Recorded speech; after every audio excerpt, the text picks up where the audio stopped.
Welcome to the grand final of the American Cup. Hikaru Nakamura has the advantage after winning his game yesterday. Now he needs to defend with the black pieces to be crowned the champion. And guiding you through these games is myself, Jon Ludwig Hammer, and I'm joined by James Canty III. James, are we going to see Hikaru win the tournament today? I mean, of course, Hikaru won yesterday. He's in good spirits. He had 28 hundo. He's feeling real good. Now, of course, he's been here before. It's time for him to work. I think, and chat thinks that we're going to seal the deal today. What do you think, Hammer? Mean, he's obviously the favorite because number one, if he doesn't lose the classical, he wins the tournament.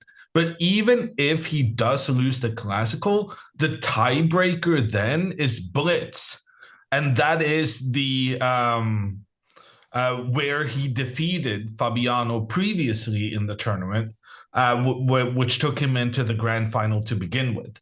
And even if he loses the blitz tiebreaker, then he still gets a new chance tomorrow. So everything is looking great for Hikaru right now. He's on the top of the world, but then the question is, is there any way anywhere but down? You gotta stay on top of the world. And he will. In fact, with black pieces today, though. So we want to obviously play, conservative. We don't have to play aggressive. If E4, probably we'll see E5. And if D4, we'll see probably D5, a Queen's Gambit decline, things that he's played before. And keep it solid. If I get my chances, cool. If I don't, then I don't. It is what it is. But draw, I wouldn't have matched, so I don't have to play too crazy. They say to play for a draw is, basically losing. To play for, if you want to draw, you want to play for a win in a way. So and play the way that he usually does. He should be fine here. It's really Fabi that might have to take some risks today. And both players are ready at the board. In previous games between these two, Fabi has prepared the preferred, but also prepared, definitely, the king pawn opening. And Hikaru has mostly gone into the Italian game. Are we going to see a repetition of something they've been battling against one another a couple of times already? Or is Fabiano going to try something entirely fresh? Here's the real question here, Hammer. How do you like your knights positioned on the board? So I see both of theirs are like facing each other. Like, Fabi's is facing Hikaru, Hikaru's are facing Fabi's. I actually like mine turned to the side, so I like them looking at each other. My knights, what about you? There's no doubt in my mind you're supposed to point the knights at the opponent's king. So That's like tilt my them a little bit, go-to. tilt them like But slightly. I know people have different opinions on this, and I know Magnus Carlsen. He always points the knights in towards his own king, so I that do the same. Okay, they're I in feel good. Thanks, profile. Magnus. Appreciate you, Magnus. Okay, cool. Yeah, no, it's funny just to see how the knights are placed here. But of course, games are about to start here. All the good spirits there. They're laughing at something, someone. Here, Hikaru's in good spirits. Good to see. I mean, I would be too. Like, just need to draw. Just don't be, don't do nothing crazy.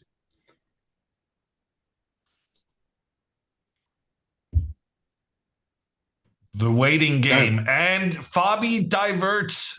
He moves to a different opening using the queen's pawn.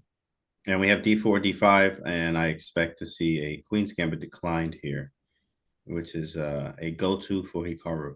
And okay, Ooh. SpongeBob fail noise. What he plays? What is this even called again? Tarash or something? Some similar.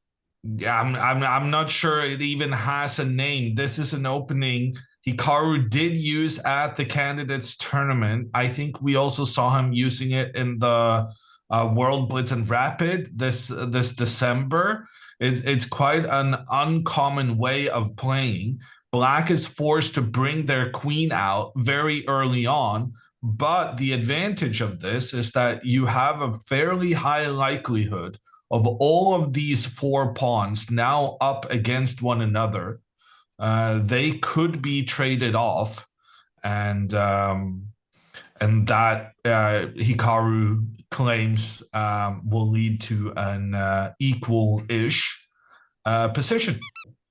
Not gonna lie, great opening choice because it made Fabi think he didn't instantly move. So it's like, oh, I'm gonna do the same as yesterday here. So now we're into wow, this is like theory. I mean, knight Yeah. f6 here. So knight f6, Hikaru has played this before. So this should not come as a surprise to Fabiano. Always risky playing something dubious that you've done previously, but obviously then in Hikaru's mind, this is a real opening. The chess engines don't really like it initially, but Hikaru says, I've analyzed this and I have faith in this way beyond what the computers do. And now pawn to e4 is popping up on my screen as the recommended move. But It's that is a crazy. controversial move right there. This is not something we're looking at. Wow. Allowing a central pawn to be captured. But in doing that, you also get a quicker development of your pieces. And then pawn takes on c5. You've also diverted the knight's pressure away from the d5 pawn. I'm just inputting the computer's recommended moves. Queen out, check on the king, utilizing that this knight has already moved into an attacking position. Bishop in between counters that, but then Hikaru gets to capture the bishop pair. After takes. Ooh, instead of taking back the pawn, computer recommends going for the queen trade. What? That's That is that's a bit crazy. shocking because then white is up a pawn here, but pawn to G6? Yo, no, you're g6. getting reported. Yeah, you instantly getting reported playing like this. What is this? G6, bishop G7. I mean, you're just down the pawn. Like, this is insane to me. Oh It was rook wow, and C1 look and at this. B4. After rook c1, it recommends not bishop to g7 because then white B4. just gets to Right. reinforce, but Bishop rather bishop to H6. h6. Jesus. This is Okay, ridiculous. this is some fascinating stuff, and this is obviously something Hikaru has worked on and has faith in. And Fabiano, he must have studied this as well. I refuse to believe anything else because Hikaru has played this in the past, so it was reasonably predictable. And Fabi instead moves his knight out to c3. Knight takes in the center. And now Fabi can go pawn to e4. No, he goes knight to f3. I'm so used to this opening leading to the queen getting out early on. But here we see Fabi trying to both hold back the trades between the pawns to a certain degree and rather prioritizing his own development and also wanting to go pawn to e4 later on to kick this knight. But Hikaru keeps moving very quickly here. I think that's a great sign. Computer likes e6, computer likes knight takes c3, but both of these lead to the semitarash, which has Right. been thoroughly analyzed in the past. Instead, Hikaru goes his own way with that central trade, luring the white queen out early. And then after the trade between the knights, the queen has gotten into position early on, making it a bit difficult for Hikaru to get his bishop out. Because if this bishop moves, he's going to leave a very important pawn undefended. But there are some hopes of this bishop getting on the diagonal to attack both the queen and the king. Yeah, with the knight C6 and E5's coming quite quickly, which would be nice. So maybe we'll see maybe an A, yeah, E4, E5. E4, E5, I To play thought bishop B4. sounded very sensible. But the concern is, even though we're threatening this very nasty bishop out to attack both the queen and the king, the bishop to B5 move Very nice. is very annoying. Because now, if the bishop comes in with this attack, turns out you can just capture that. The knight is unable to take the white queen due to the white bishop's influence and attack down towards the black king. And this explains why Hikaru goes pawn to a6. Which we may see in A3 to do the same thing. Like, okay, well, A6, you're stopping mine, I'll stop yours. But then there maybe be some extra development. Bishop E3, Rook D1 comes kind of fast. I am not the happiest as black here. I feel like I am behind on development, especially with these bishops coming out. White's like move both my bishops, rooks to the center, I'm great. So feels I mean equal, but definitely have to be very accurate here. Maybe queen a5 at some point. Like that's kind of scary. Yeah. But it is you can just feel the pressure from rook d1. Bishop can move too as well. Fabi feels confident. He gets up. Yeah, maybe I can't tell c. whether this is part of Fabiano's preparation or not. It feels to me that Fabi could have expected Hikaru to play along these lines because it is a bit of a drawish opening with all the central pawns here getting traded off. And it is something that Hikaru has used in the past. So I don't think this has amazing surprise value for Hikaru, but at the same time, he may feel like, no, I've analyzed this, I've worked on it. It's a good opening, so I'm gonna play it. Yeah, so and we have to, every opening has the same when it comes to certain aspects of piece development. Yes, the ideas are different. That's what makes them the openings, but obviously you can have the same criteria. So we need to get the pieces off the back rank. So how do we get these bishops developed and where do we move the queen? Because rook d1 is coming. So that's the question here. Maybe e5, which puts a direct threat of bishop b4 check on the board or a bishop b4 pinning. So then maybe a3, and then I could get something out like a I don't know, bishop something, maybe bishop d6 or queen c7, Sicilian-ish. Maybe. And then get agent doesn't like it too much. Maybe bishop c4 or something. So then that means bishop e6, but that allows rook d1. Also e5 is hanging. So a lot to think about here. Yeah, it is a general concern, I think, especially in this variation we have on the board. It is a concern that Hikaru is gonna struggle getting this e5 move, or at the very least, if he does play it, it will be very easy for Fabiano to establish his bishop Mm. inside Black's half of the board. Yeah, that is correct. And playing e6 is going to be bad for the bishop on c8. So very Well, limited. I mean, this bishop, I don't think this bishop is too demanding. I think this bishop Yeah. is happy just moving one step forward. But what I will say about this e6 move is that it does nothing to counter the queen's influence down towards the g7 pawn. And as long as this queen is pointing down here, the bishop will need to remain where it is to avoid that pawn being captured. That is annoying because then f6 is like ridiculous. Now we're like, come on, we are messing this position up now with bishop c4 being super weak for the e6 pawn. So yeah, Hikaru is thinking about this one as he should. You need to figure out what do we do. I mean, maybe shoot, do we just trade the queens off? But that is like, I am so down in development. But is it really that bad? Queen a5 and like trade the queens and hey, you beat me how? Yeah. Well, Hikaru is coming off an endgame win against Fabi, though. So Take your um, time. It's gonna it be a long it game. does feel like tempting fate going after such a similar position with the black pieces where Hikaru has just managed to grind down Grind down. a Yeah, similar yeah. end game. With me using all of his time too. I'm starting to think I think Fabi is in his prep, Mm. which is a bit concerning because this bishop move was not on the top three list from the chess engines, but it's not a bad move whatsoever. It's just a bit nerve wracking when a move being made. It's a decent move, and it's something that has taken Hikaru out of his preparation. One thing I That learned from Fabi was he says he likes to pick moves like that. And I've talked to him before. And he was like, yeah, I love picking the move on the engine that's, not studied as much. That's still fine by engine standards. And I go down this line because I know it better than you. I never forgot that. So I try to train like that. But that's beautiful. I mean, I didn't even know Bishop E3 wasn't on the engine. Like, so that's definitely something Hikaru was looking at, I'm sure, because he probably did, check the other lines, but rather than Bishop E3.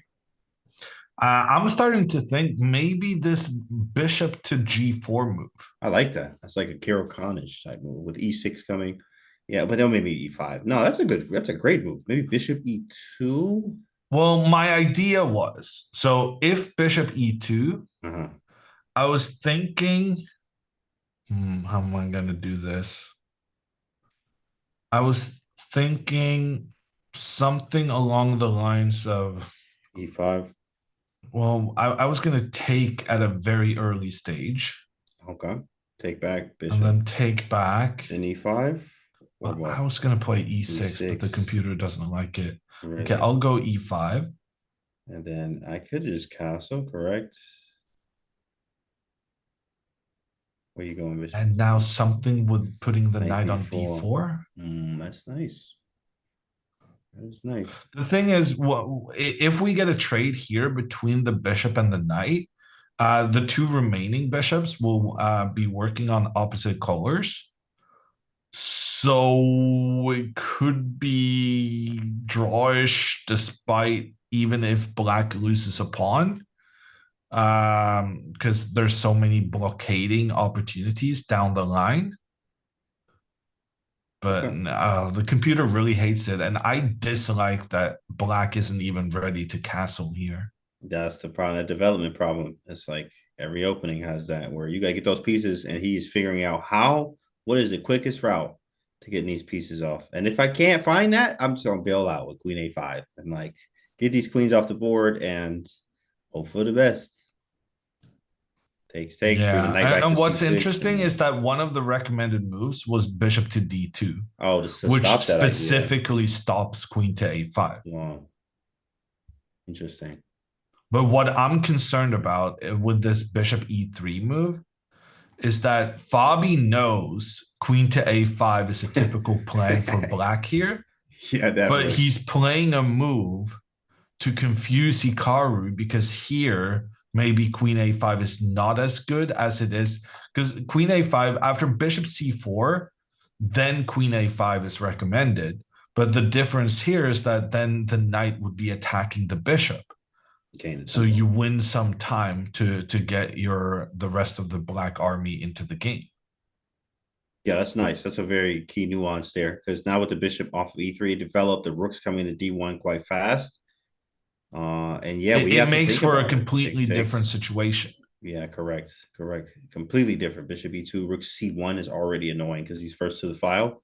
Rook c1, and then like bishop something, bishop e2, maybe move the knight off of f3, push f3, get a solid game. With lots to play, a long game, but I mean, I don't see a way white is just, it's kind of like yesterday's game or Catalan type of style. Okay, equal, and like, and see what happens. But that is a very long game. Hikaru's still in the think tank trying to figure out, does he want to go with this queen a5? If I don't, how do I develop these pieces? What is the best route? I'm really curious to know how he feels about this e5 move. Because Probably to number me, one this thought. just looks like a massive weakening of the Mm-hmm. d5 square, while Yeah, white doesn't have the similar issue, right? right. Because both of white's minor pieces are directed against preventing black from using that square the pawn is coming in to reinforce. So what happens with? Oh yeah, no, the pawn's hanging. I was gonna say a3, bishop e6, but the pawn's just hanging. Like, why are we giving up this pawn on e5? Yeah. It's just nothing. No reason to do So it. so white would not be able to take immediately because of the bishop coming in with the attack on the queen and the king behind it. But if you go a3 first, James was suggesting bishop e6 to prevent bishop c4, which I think, I mean, if we could prevent that, that would be very nice. But there were other things to prioritize, unfortunately. Hikaru being surprised there, locked in now as he is a thick think here. A few minutes, about 10 minutes here.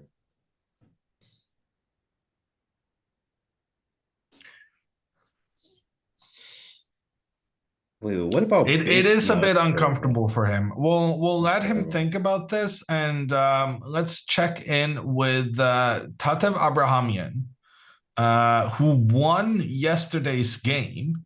And as such, she is in the lead in this grand final. However, Tatev is not the one with the extra life.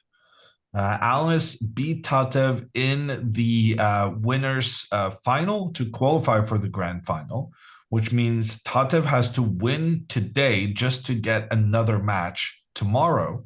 And then she has to win that one as well. A difficult task, But with the win yesterday, with the black pieces even, Yeah, she's so given herself a good chance to make it work. very good. I mean, it's always also at a very aggressive position, coming from a French defense. It looks like, and you already know the top move here, Hammer. Like Hammer, what would you play? But you know what I would play, Hammer. You already know. You don't have to think about it. Absolutely, you just play it because you know it's going to work. In fact, and Well, G4 is going to move I played quite 17. a bit of this Karokan myself. Okay. Oh, this was a Carol Uh, Khan. Oh, this is a yeah, French. and That's crazy. I feel like very often you go Queen E2 before you push this pawn, Yeah. but Tatev has gone King B1. So I thought the main line was something like this. No, that doesn't make sense. Somehow Alice has pushed this pawn into the creating the tension in the center a lot earlier than what I thought was normal. Yeah, and I thought this was like it's crazy because like C5, oh, it came from a C6 square. I didn't even see that. But yeah, this is like crazy how similar they are with French and Carol Khan sometimes with the bishop being gone, some type of Fort Knox where you get C5 in. But yeah, Carol Khan is looks cool, but man, listen, if vicious tactics can happen here in these type of positions where opposite side castle and then you go G4, G5, Rook G1, and like made in like 10 moves is what it feels like. So black needs to be very, very fast. This is why she plays C5 to react, but I don't have to touch anything in the center right now. I'm gonna check the opening book. Oh, so apparently C5 is quite common. Okay. Most common is knight takes knight, but C5 is played more than 200 times. Wow. And his score is better for black too. That's crazy. Oh, that's a That good is, point. yeah, that's And score one of wise. the most common moves in response, pawn to It's G4. G4 scoring 38% better than black. Let's go. G4 is definitely a move. You just don't care about material. We're just going for the game. But But is that really yeah, it's just the kind of interesting. situation you want to put yourself in when you already have the lead in the match? Yeah, maybe just Queen E2 first. I am a fan of okay, G4 if you can't calculate your way through it.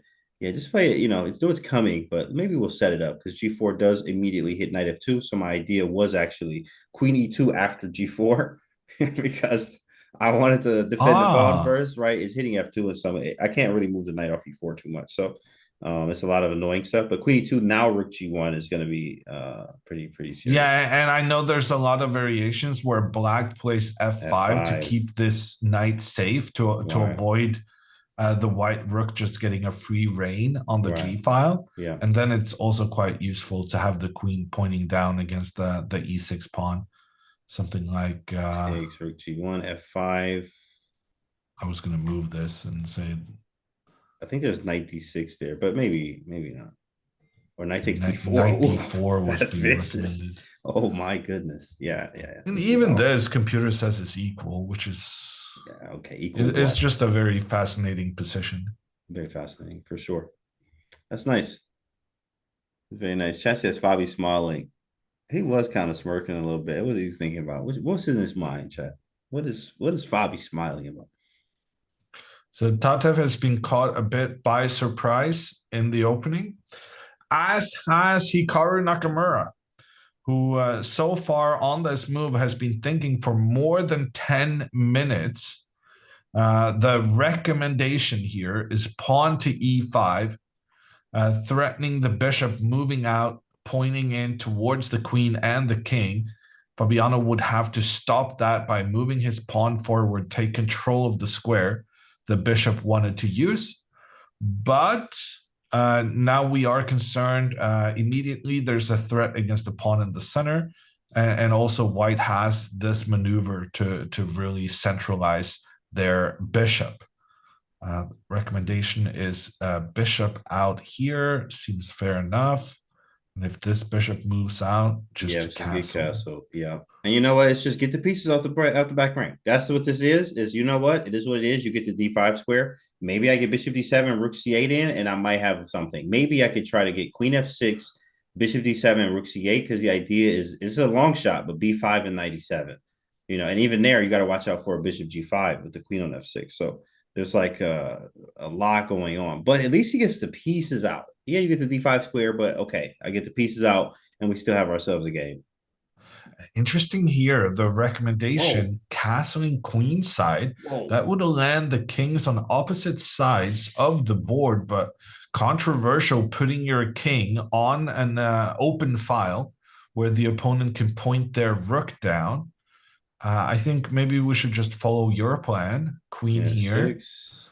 and then, well, Bishop now d7 is bishop, now scary though. yeah, Yeah, yeah, it's not it's a scary. bit problematic. Maybe bishop g4, put a threat on the board. I mean, I'm not really trying to take that knight, but you know, I want to We're get just rid. trying to rush the rook Right. into this open file. We could also do bishop h5 g6, like the classic, ring around, hit that e4 pawn, put a target up there. b5's coming. b5, b4. We're looking good. Like, I don't know how the This engine looks castles that reasonable way. for Like, black, if it's you ask crazy. me. Absolutely. How does the engine castle that way? It's absurd. On the other hand, this is the kind of game Fabiano is going to want to go for, right?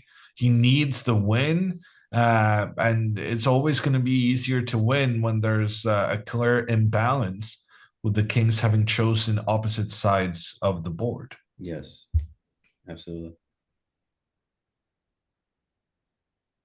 Hikaru's still in the think tank, guys. We need what's the spam the flower so to give him an hour or something. Like what do we gotta do, Chad? Yeah. Hikaru is still in the think tank here, as we've seen this yesterday, as he did it to Fabiano. Rowan asks, "What are the prices?" You can use exclamation point price to get the chat command, but we are playing for a $75,000 first prize. The loser already guaranteed $55,000, and we're playing for honor. It is the number one ranked American against the number two ranked. And there's some prestige beyond money involved in that. Yeah, absolutely. Rivals here, but also friends. It's good. It's good. Great competition, getting better, and great sport. Excellent sport here. So, of course, Hikaru trying to close it out, but yeah, we would love to have this position on the board if I was Hikaru. But right now, he is still in the think tank, considering e5, e6, and queen a5. Definitely, we having for a recap. Bishop g4. Okay, Okay. you talked about this too. I think this is a move you said, right? Bishop g4. Yeah, this is what I said, but I wasn't convinced by it. Yeah, yeah, with e5, knight d4, bishop e2, take, and then Yeah, well, I d4 is a mean, little we were loose. basically discussing just trading this bishop for the knight early on, and then establishing our own knight on the d4 square. Yeah. I I mean, mean, okay. it's probably okay if he gets castled.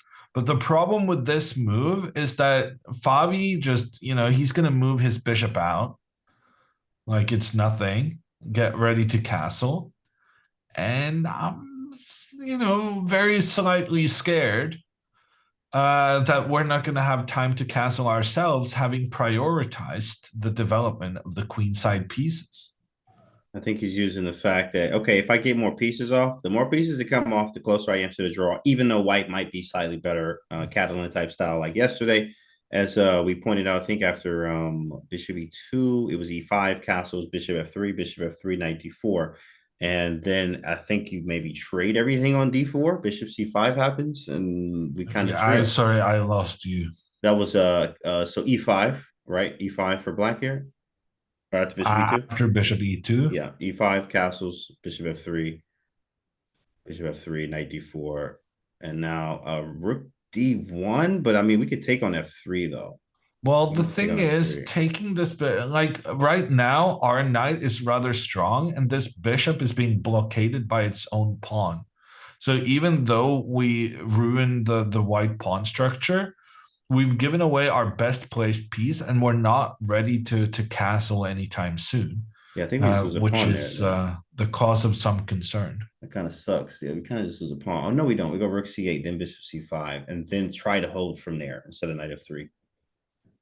Yeah, that seems fair. Something like this. And then bishop c5. And listen, hey, yeah, just we equal here, right? Yeah, Like you no, got a this bad is position on good. This F3. is fine. Yeah, this is fine. I really find it fascinating though. The computer was recommending here bishop takes Whoa, knight. right now, vicious. Jesus. Rook takes, bishop takes, and no, no. Computer saying this queen sack is better for white. Ah, but look at this bishop d6 counter queen sack. Uh, Counter queen sack, and then black is okay because this bishop is so powerful in the center. For the memes. That's awesome. Wow.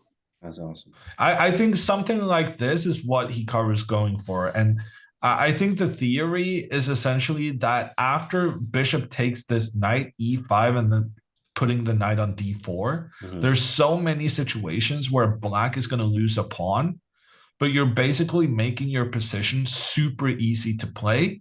You're going to defend down a pawn in an opposite colored bishop. Basically, these four pieces are all going to be traded with one another. Forgot to unmark the dark squared bishop, but these four pieces they will all get traded off, and then even if black loses a pawn or something, we can be reasonably happy about. So, like, say something like this. And white just going for this pawn, and we're not really in a great position to defend the pawn. But even if it gets captured, something like this should still be reasonable with Oh the yeah. Yeah. opposite colored bishops. It's not optimal though. Right. Not I optimal. mean, had we had this rook over here, I would be comfortable. But with the rook still struggling to get into the game, I don't know. Yeah, definitely. Oh, we had some move. What happened? Rook Fabi didn't D1. go bishop Okay. out. Okay, so we got a whole new set of moves. Rook D1. What do we play?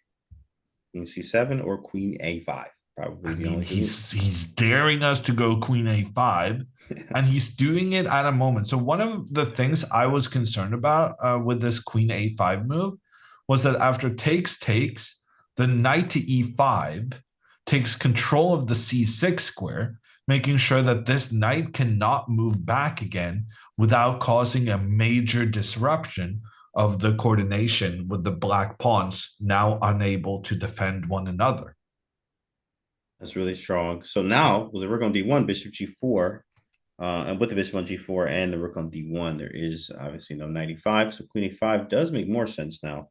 Takes, Makes takes. such a big difference. The Yeah. knight no longer can move forward because of the bishop's pressure against the rook. And then I'm not concerned anymore that this knight will not be able to come back. Yeah, this is going to be a draw in like another 25 moves here, actually, from this position.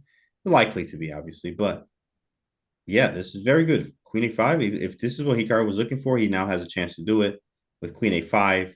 Fabiano allowing it to happen too as well. I guess he's saying my pieces are more active. This is exactly what he's saying. Oh, okay, cool.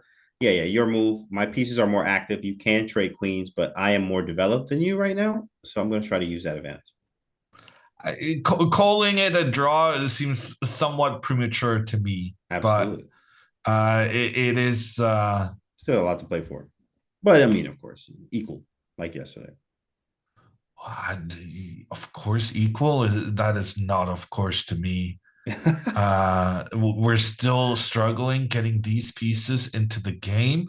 White has a slightly better center. White also the first one to get their rook involved. Black is definitely going to have to spend a move getting this knight back into the fray. We have, It yeah, feels it does. okay, Mm-hmm. um, Just but quicker. equal That's is it. taking a bit far, in my opinion. We might be able to, if we can get e6, knight c6, and maybe bishop b4, e7. Our goal is probably castles and rook d8 and play more of a trade everything off style as quickly as possible. His king's still in the center, white's king, but he is two moves away from castling. So bishop e2 is likely, very likely to stop. And maybe we go e6. We don't have to move the knight just yet. We have a move. I feel like I would want to bring the knight back ASAP. Snap, snap. Okay, There we Hikaru go. did go for the queen trade. Queen a5, take.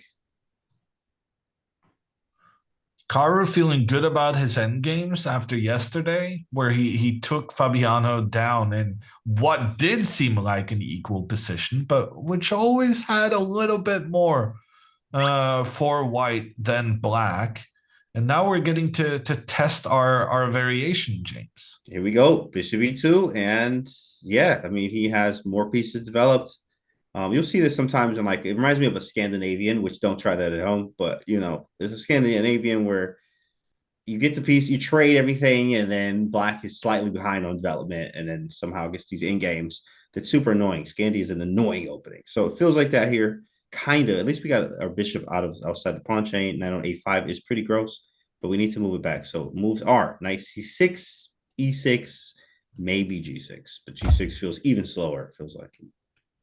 Yeah, it's very intriguing that the computer is recommending this g6 move, but doesn't make so the benefit of this g6 move is that when the bishop gets into the game, it's gonna make a threat against white's pawn.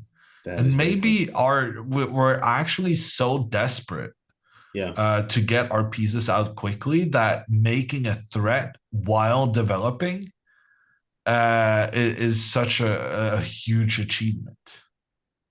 Yeah, G6 is sort of outside of the box. Not it's just more like E6 is you likely knight C6 quickly.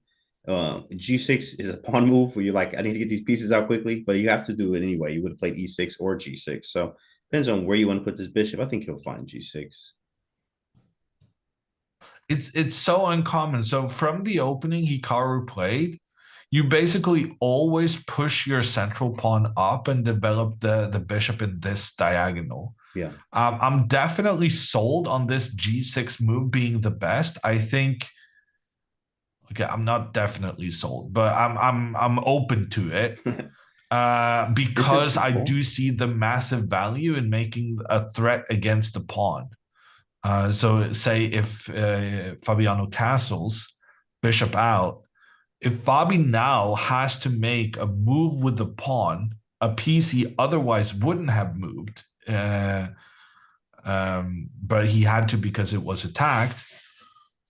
That gives us one additional move to either castle, I get this knight back into the game. That one extra move we get can turn out to be very very valuable. So all it takes is one move in chess, and basically sometimes even half a move feels like. But yeah, we just need to develop as he's finding. I think that Bishop G4 move was right up the alley of what we needed to do is get the pieces out the back rank. He understands this, but which way does he want to do it? Now the next thought is E6 or G6 is what he's thinking right now as he's calculating. I'm sure very long lines here to figure out what's at the end of that and I mean, eventually on I, the other I side. think we have to consider bishop takes knight as Okay. well. So tough giving that bishop up like that. I hate doing that. Well, but my thinking is if the bishop takes back, well, I thought now we go pawn e5. Hmm. That's probably it'd And be I it's a good was move. thinking I'm just gonna put the knight here in the middle. Yeah, what's wrong with that?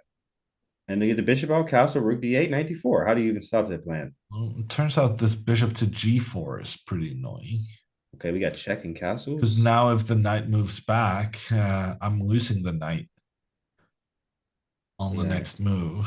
And here we get the yeah, disruption of the black pawns that they're not working together, but I've also put my king in front of my bishop, which is suboptimal. correct. So yeah, maybe I just in my head I need to abandon these ideas that I can safely trade without being chased. Hit too hard. Yeah. Hmm. E6 or G6. If E6 is definitely probably going to be likely, he takes on F3 at some point. Maybe he can back the bishop around. E4 is kind of weak. It's like awkward. Not weak, it's just awkward because it can be defended, but we get the bishop to G6 as we see a lot of times. It's going to take some time getting around there. But he would have to waste the tempo trying to figure out what to do to defend it or push E5, making it weaker.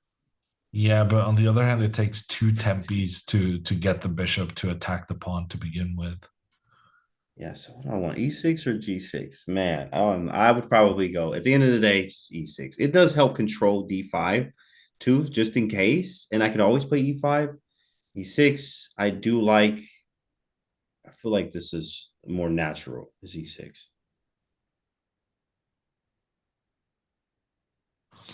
I think one of the concerns with this G6 move is going to be bishop to D4. Yeah, I thought about that too. How do we respond to this? Like, well, obviously, we're G8 or F6, only two moves. So, do you want to play F6? Well, I definitely don't want to move the rook. So if that's the Yeah. alternative, F6 it but the is, concern boys. is after F6, I was thinking E5, huh? Is there a knight C6? Tricky. Here we go. Here come the tactics. because Knight. White has gotten all their pieces into the game, right? So trying to open up by making some pawn trades in the middle seems very logical. Yes. Bishop G7 or knight C6 here. Feels like Well, White's one move away type thing. Like he's just not fast enough. It feels like I think the tactics favor yeah, us but somehow. we've had so many variations where I'm doing moving heaven and earth in order to be able to capture this black squared, dark Right. squared, white bishop. And here at the cost of a pawn, maybe we are getting to take out that very valuable piece. Maybe we shouldn't be too unhappy about that. Yeah. Like before. We looked at the other line. It was like that. Give up a pawn for this one might be wrong because Bishop B7 it might be getting hit, or maybe not. I mean, Maybe it's you're bad okay. losing a pawn, but I guess the general idea is that maybe we can afford to lose a pawn because the ensuing position will have one bishop moving on the light squares, one on the dark squares, often leads to blockading positions. But the thing is, and especially with this time control, and this is something we saw in Hikaru's game yesterday as well. If you get under prolonged long-term pressure, you're gonna crack at some point because there's not enough time to find all the right defensive moves for 60 moves straight. That's tough. It is tough. That's why you have to, have great time management, as we saw Hikaru do yesterday. And it's a sort of flip today. It definitely is, but a little bit different. As Hikaru has black now, and also the position's different than yesterday. So it's not like there's pressure, but it's not the same kind of pressure. They have the same amount of pieces on the same side. Not really any big imbalances, in fact. So we could find some moves here, which he's looking for, G6 or E6, maybe even knight back to C6 immediately, but he has to start to make faster moves, just a But few in the next 15 minutes or so. but I feel like what you're describing is basically not different to yesterday. The difference is who's white and who's black, but the actual circumstance of the game is almost identical. One player, the white player, getting a time advantage out of the opening, the position being symmetrical with an early queen trade, not necessarily that much, but the advantage increases.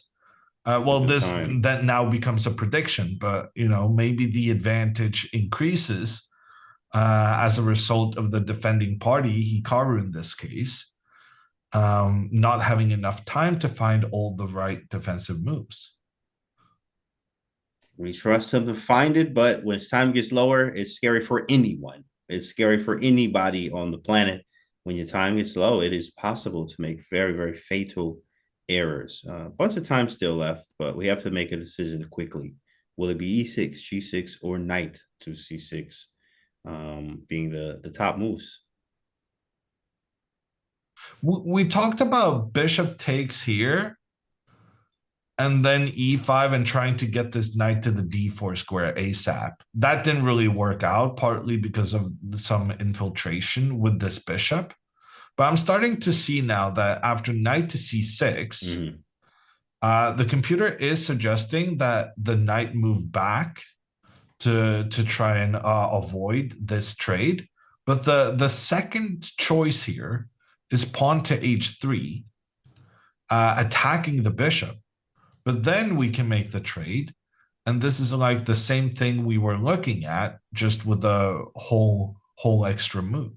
And the engine, bro, they're like +1. That is insane. In +1, where? I get my bishop I mean, out. computer just really doesn't like these kind of situations where we Yeah. sacrifice a pawn to get opposite colored bishops. And frankly, I don't really blame it, because not only have we given up a pawn, just as important is the fact that we haven't been able to get this rook in the corner into the game. And our king is slightly exposed in the center of the board. I think I just need to I need to reset my brain and start saying that no, you're not going to get the knight to this d4 square. It's just not going to happen. Fabiano has too much stuff Activity. keeping that square under control. Yeah, that's true. So maybe, yeah, we just got to bail out here. E6 or G6. Just get the pieces. Everything needs to be ready to play here. We need all our troops here. So maybe, I mean, G6 would be more dynamic then, because we have the bishop go to G7. We don't actually have to trade on F3. You can see some Grunfeld type feel to this with G6, bishop G7, maybe bringing the bishop back to E6, get the rooks to D and C, and play it Grunfeldy-ish as I kind of almost reached that. But have to be careful, very, very careful here. A nice C6 idea. It sucks that doesn't work, but it's too slow. It's crazy. Hikaru did manage to take Fabiano out of his preparation, but Fabi only spent 4.5 minutes on his reply, rook to d1, and the ensuing position still holds a lot of danger for Hikaru. Hikaru thinking for quite a bit here, and it's now 25 minutes Yeah, he down probably on should the just play clock. Queen's Gambit Decline, man. He'd be kidding with that. That's a great opening. The World Championships opening, like that's what they call it. It's just the Queen's Gambit Decline. Never fails you generally, but it's mix it up a little bit. We got a different game. We under some time pressure, but it's not losing at anywhere. Like we have so much to do, so much to play, but it is slightly uncomfortable.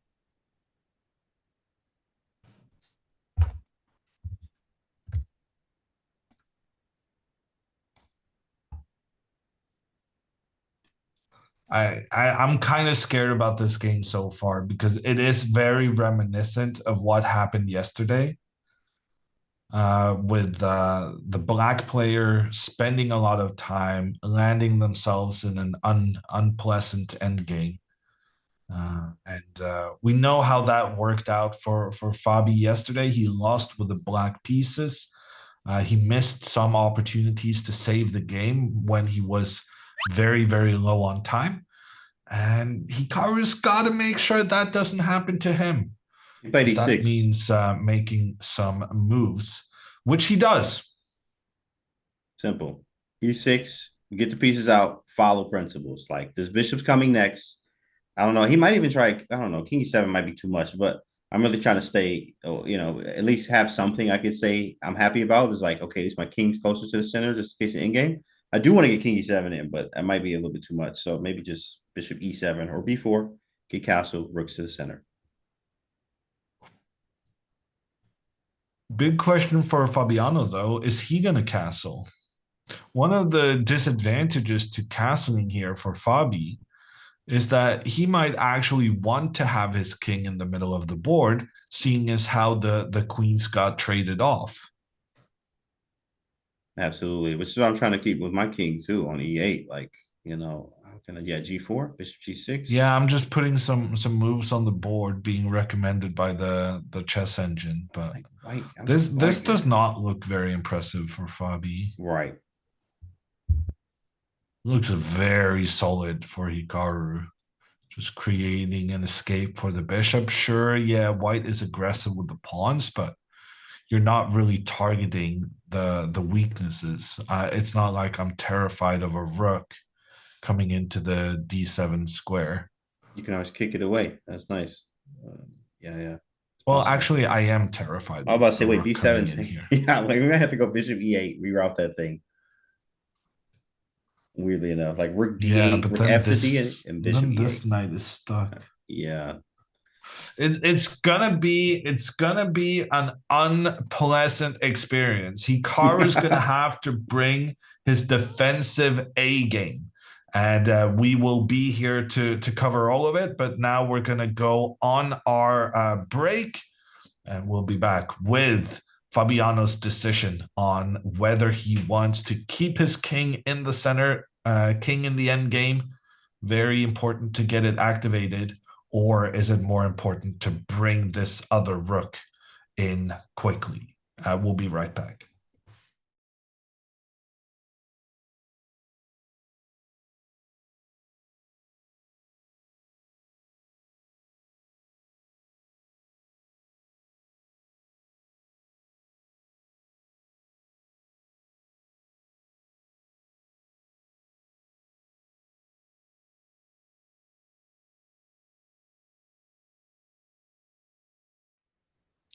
This is the American Cup Grand Final. I'm Jon Ludwig Hammer, and I'm joined by James Canty III, and we are watching a game which could make Hikaru the winner of this tournament.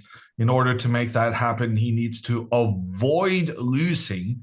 And frankly, that's not going to be an easy task because he is under some pressure right now.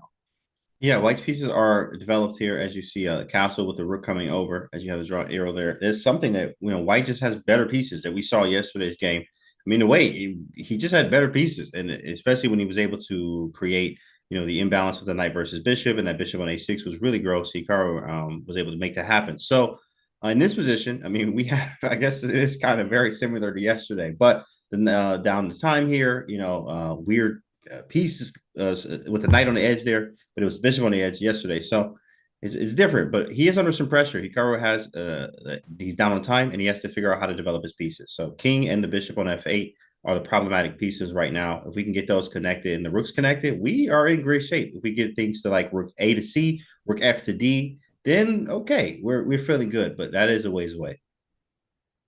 So to me, I think the main way I can see for Fabiano to create some issues, it actually relates to the knight on the edge of the board. And we talked about this idea earlier, knight to e5.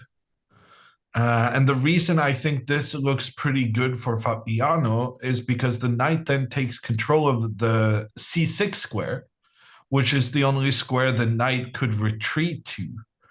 And if the knight ends up, say, after takes, and the knight steps back, this kind of position, even though it's equal on number of pawns, the fact that the black pawns end up getting split up, that they no longer are in a position to defend one another, that is just a catastrophic problem, and one where we can see the eval bar Yeah, is this is easy. very, very appreciative Mhm. of Fabiano's chances to use his rook and capture this pawn in the long term.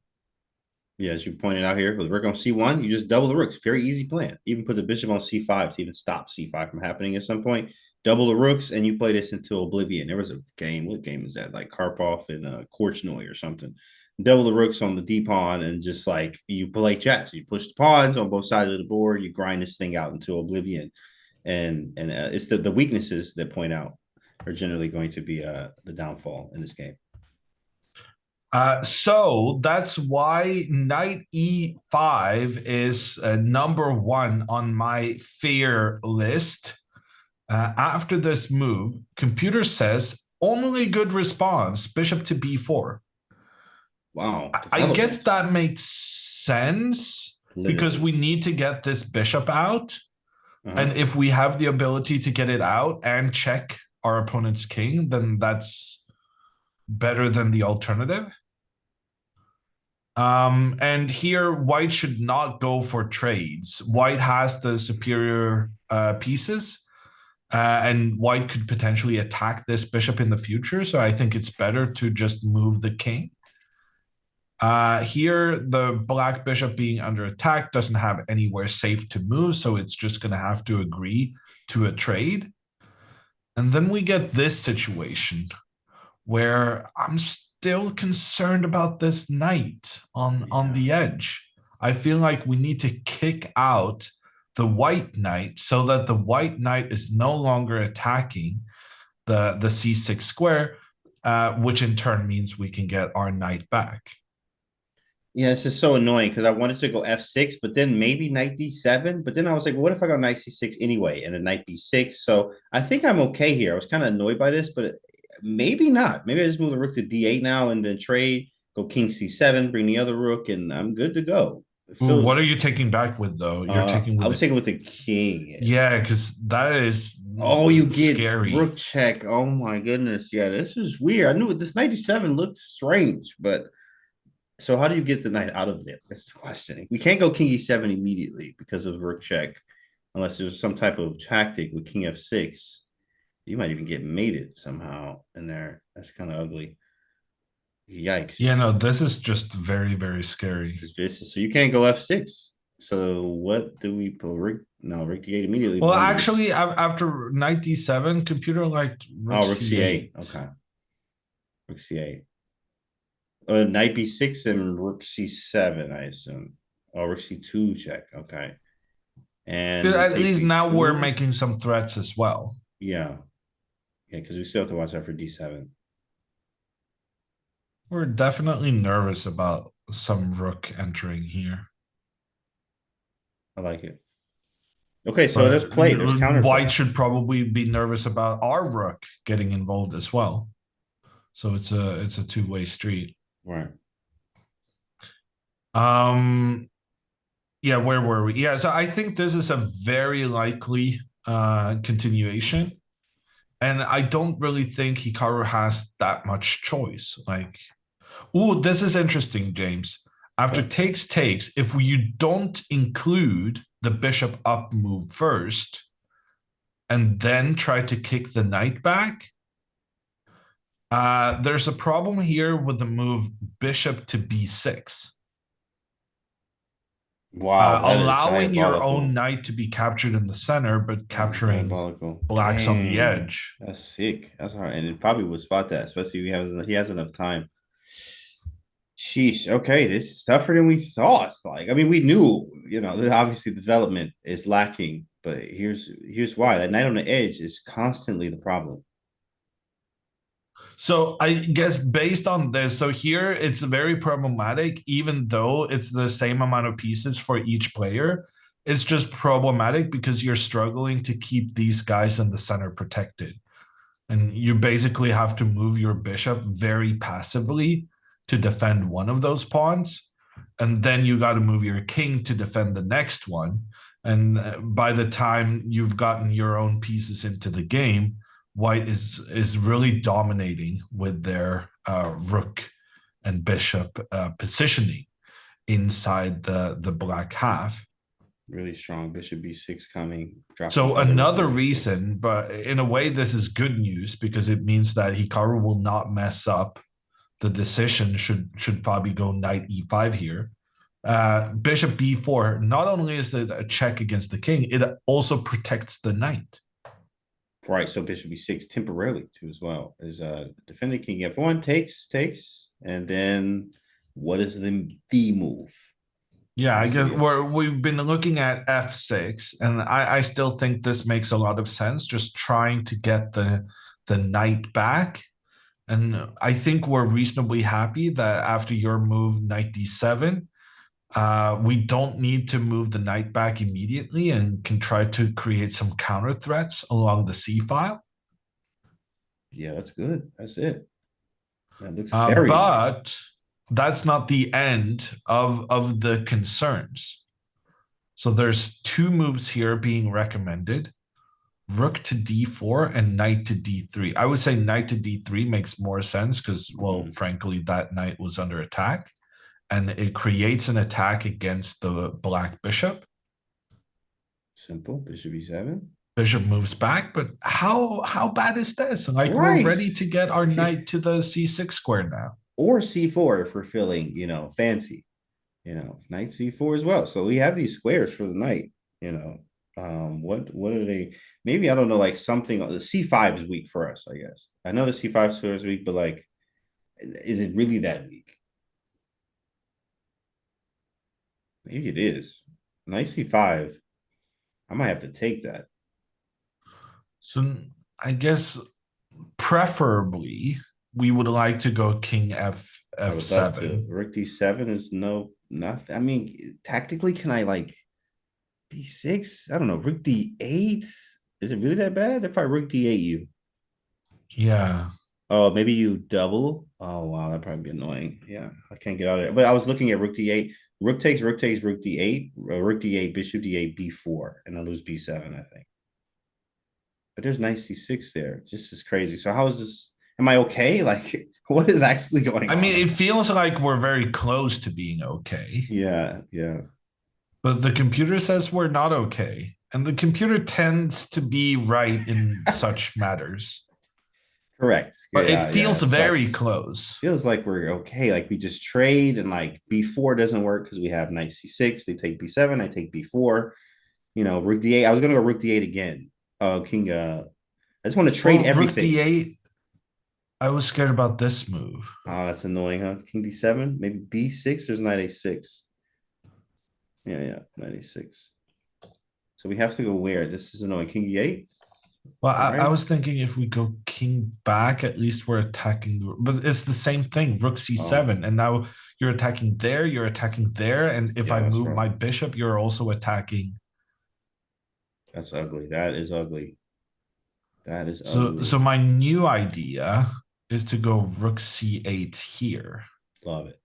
Stopping Rook C7. Yeah. And now maybe we can move the king back later on. And I was thinking that after knight takes pawn, takes, Check check. up. But I'm starting to realize King1. now that this pawn I was trying to attack is actually defended. Yeah, it's kind of annoying. King E1 is like he's better.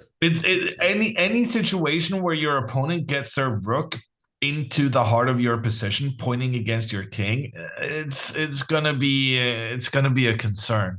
But the good thing about this, Hikaru's already made his decision. The Yeah, stuff we're analyzing now is the stuff that Hikaru's already looked at when he made the decision to play this e6 move to begin with. very good point. In fact, E6 is to follow all of this. He spent all of that time thinking, which now, they're closer on time, 5 minute time advantage for Fabiano. So they're kind of evened out on time, which is good for us. But E6, we know what's coming. And I think Fabi knows too. He knows Bishop B4 check is the most likely move coming. Do I stop it? But if I stop it, I'm actually going to allow black to get time, which is what we're looking to do here. Grab some time, get our pieces developed, and have ourselves a good game and have, try to be in this game. All we need is a draw here. So you play for a draw by playing for a win. So yeah, we'll see what happens. I think if we can able to get this bishop out, he's in good shape here. I think Fabiano realizes that using this time, trying to figure out, can I stop that or what is the best way to proceed? My king's in his I, hands. Do th- I castle or not? I have an idea. Well, I have a thought. I think I think the priority for Hikaru is to get his knight back. I like it. But he moved pawn to e6 first because he thought, okay, I'm gonna try and get my bishop out and check my opponent's king, right? Because Mm-hmm. then I'm being disruptive to his development. And then if the king castles, then I'm fine just going back with my knight. Very easy game, it feels like after this. Carol Connors with the bishop outside the pawn chain, but there's no pawn on c6. But bishop h5, bishop g6, bishop e7.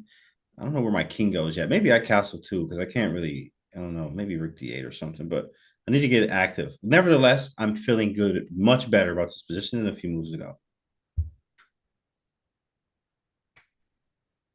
I'm feeling really good about Fabiano's time usage. Fabiano was up by 25 minutes. Right.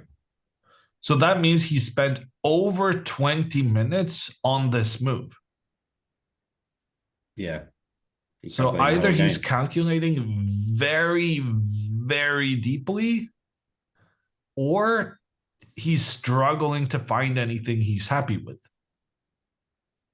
Could be both, actually. getting reaching the end and like this is what I get, reaching that's you reach the end of your calculations and you're like, I don't like this. This is annoying. Well, let's try this line. And then you spend another 15 minutes or so trying to find, do you like the line at the end? And it seems like Hikaru was able to hold in everything. It's just, that's what it looks like through analysis. There was that one line, obviously, we had with the rook coming to D7 or whatever. I forgot how we got there, but if we Yeah, it this is was the what was that? knight to 95, that one. e5 Yeah, check, king check. F1 takes. Yeah, this is probably the most critical. F6, knight D3, yeah, and bishop E7, yeah. Knight C5, which is really strong. Really strong. And here is the point. This is going to be a very critical point. Pivotal. Sheesh. I just I hate seeing this knight here. Like I'm not taking it. So I need to figure out. Yeah, E6 is hanging. I can't let him take. I don't know. Can I push the pawn? I don't know. That's scary, bro. That is scary. Maybe I could though. It Yeah, is one of like the suggested moves after pushing the pawn is just for the rook to establish itself it's like on that square the pawn abandoned. it's weaknesses. It feels like, but I mean, yeah, it's just weak. My knight is over there on the edge. I can't kick the knight. No, I don't like this. I mean, this is what Hikaru has to go for, but I'm not. This feels very unpleasant still. Yes. I saw some debate in chat about Bishop B6, Oh, you just go back. which to No. me makes no sense whatsoever. Just go back to C6, Yeah, no, I mean, maybe. Or like I'm desperately trying to play here anyway. So for my opponent to induce me to do that, I'm not super unhappy. But it turns out, okay, so I guess I'm gonna give this check because first. that's what I did to disrupt a little bit, and then I'm gonna move my knight back, and I'm very close to just being completely fine, no problems whatsoever. But this move knight to d4 is a bit cheeky. I can trade, no? Trade everything. Take So king after take, E7. take, I'll take the other one take, too. take. And I wanted to go king E7, but maybe not. Bishop Yeah, E7. no, I mean we have Oh, to. yeah, yeah. Move the bishop first, right? Bishop E7 and then double up. And And then we cannot challenge the double up because the white bishop is controlling the challenging square.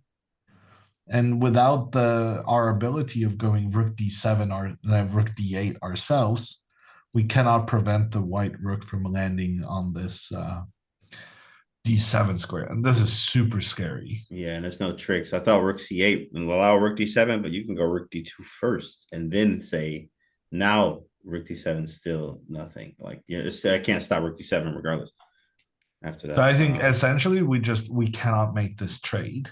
Dang, that's damaging. So now we have to move the Well, I was knight. thinking here. Bishop A5. Little trick. Takes. Probably takes. Rook C1.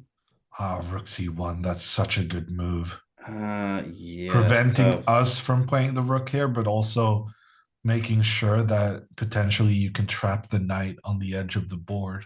Yikes. This is rough, bro. I am not gonna lie. Maybe E5, but if I have to play E5 now, I'm already worse. Yeah, Yeah, I'm we're already I'm worse. scared about stuff now. Yeah. Castles B4, knight C6. I am hanging on by a thread. Like it just Ooh, says, look what are at you this talking about? castles knight e7 check. 97. Okay, game moves. I saw this one. Because now the knight is still Oh, controlling. So I B4 or still don't get something. my knight out, and you still Jeez. get your rook to d7. That's This is very nice. gross. This is not good. This is just not good. And look also at the difference between the kings, right? Because black often has to castle because we're concerned about the rooks invading. But when the black king ends up castling and the white king gets to stay safely in the center, there's a massive difference between the king's activity as well. Yes, which matters, of course, as more pieces come off. We reach an endgame. You want to use the king. Needs to be closer to the center. Well, Fabi still don't think though. So he could be thinking maybe. I mean, not anything. There's only a few moves he's considering. But he did. He threw us off a little bit already with a few moves that he played. The Bishop B3, I think Rook D1, and Bishop B2 was It's good. definitely scary when the moves that don't make sense in regards to chasing a knight back to where I wanted the knight to go anyway. But when even those moves are good, it's just that's a damning. Um, there's a terminology. Hmm. Somehow I liked doing these casts with Fiona because we were both non-native speakers and we both got stuck so much. On certain ones. I actually don't even know the phrase either. So yeah, it's funny. That's funny. In any case, it's not great when even the bad things or the illogical moves are good. Yeah, oh yeah, when even Bishop B6. So chat was right. Bishop B6 chat, it does kind of work, in fact. As we do say, chat is either Hammer 500 seems elo convinced by Bishop or B6. No, 5500 elo. no, I think it's ridiculous, Stefan. It's But ridiculous. That I can see that the computer says it's okay. he I says don't it's think there's any ridiculous. chance Fabi's going to play it because to a human, it makes no sense chasing the knight back to where the knight wanted to go anyway. It's okay, guys. It seems to work. You know what, guys? I'll give you that today. Chat today is 5,500. Good job, guys. Good job. Pat yourself on the back. Usually, it's in between 500 or 5,500. Shout out to you guys in chat today. I believe you upgraded from yesterday. Shout out to you guys. Proud of you. Okay. So we're waiting. Fabi's move steal. Now we're up time. Yeah, that is amazing. Now we're up. Fabi really, I mean, he can't dislike his position, right? Yeah. Because very often we're saying, oh, people spend a lot of time when they can't find a good move. But here there's like 7 good moves for Fabi. So this is a different situation where he's spending time some kind of because he's overwhelmed by the amount of different good moves he has available. Yeah, and if I think he's also considering what is the one that poses the most problems because this is not like I draw and everything's okay. Like a draw wins for Hikaru. So I'm looking for the most challenging thing I can play. What is going to be most challenging? So he's using his time to figure that out because he understands this is very critical. If Black develops the next 3 pieces, I've lost my advantage probably, and it may go to a draw. So he's trying to find what is the absolute most difficult way I could do this, which I think he probably is going to figure out this 95 move because you have to play. You can't just like play H3 here or like, do something light. You have to challenge Hikaru here. So that seems to be 95. It's very strong. The Bishop B6 move, that we don't think is going to happen, was apparently kind of challenging as well. But yeah, Well, I mean, Fabi's looking for even that. a move like pawn to A3, Yeah, that's ridiculous. A3 which stopping Bishop B4. looks like okay, do you really have time for that? But even this move, the computer says, oh, it's quite a decent advantage for white. So Crazy. my analysis of the situation is Fabi is spoiled for choice, but that means because he has so many different good moves, he's struggling to decide between them, which is great for Hikaru because Hikaru's gone from being down 25 minutes on the clock to now being up 6 and Yes. counting. And counting. And counting. Hikaru is up some time. We can use that time to feel better. We can breathe. He sees away from the board. Lots of times that's a psych win. Even when you felt like some pressure was on you and you feel the pressure's off you, you can get up. You can get up and relax. Maybe not relax, but feel a little bit better from where you were a few moves before. We're going to take a little break from this game, come back when Fabiano has made his decision. And we're going to take a look at this game, the women's grand final between Alice Lee and Tatev Abrahamian. Tatev has the lead after winning with the black pieces yesterday, taking down her higher rated, much younger opponent, and now she only needs a draw with the white pieces. And Tatev says, "Ooh, you're offering a queen trade? I will take that." The queens have come off the board, and now Alice is trying to make some threats with her knight and bishop working together close to the white king. And Tatev says, I'm fine making even further trades. I love it. In fact, she even has the better type of end game. What does that mean? That's like, 3 versus 2 on the queen side, which is generally the better end game to have if you want to play for some winning chances. To play for a draw, you need to play for a win. So yeah, if I need a draw, I'm still going to play this out. I have the better end game when all the pieces get traded off, and also the H pawn over there, H5. It may be a little bit weak, but it also kind of restricts some of Black's play as well. So it could be a weakness later, but I do have this 3 versus 2, which is generally that nice to have for these end games. So think Tatev is in great shape here to try to seal the deal with the match. I agree with everything you said in principle, Yeah. but I am also intrigued by the fact that the computer thinks this is completely fine for Black, despite those advantages you pointed out, James. And I'm starting to think maybe the 3 versus 2, maybe this is only a thing when both the kings are on the same side of the board. Oh, that's generally how it is for me. Yeah. Usually it is like that. But why Yeah, wouldn't yeah, it be an that's different. advantage to have That's the king crazy. closer to your pawn majority that can try to push up and become a new queen? That is deep. Yeah. Why wouldn't it be? It should be. But maybe if we have to trade more pieces, probably. Rook takes or knight takes here. Okay, so wow, you get some initiative, huh? Maybe you have to take with the knight. If rook takes, there's like a rook d8, e5, rook comes maybe into d2. There's just some slight initiative. Well, if knight takes, it's easier for black to double, right? Oh, that's true. And then our c4. rook could No, be it's nothing. pinned afterwards. So yeah, Alice is gonna get a little bit of counterplay. Just a tad bit. But that sometimes that's all you need. So I guess for this reason, maybe it's nice to take with the rook instead. Knight Then takes, rook takes, d8. rook comes in. We're gonna defend, and then I guess pawn push.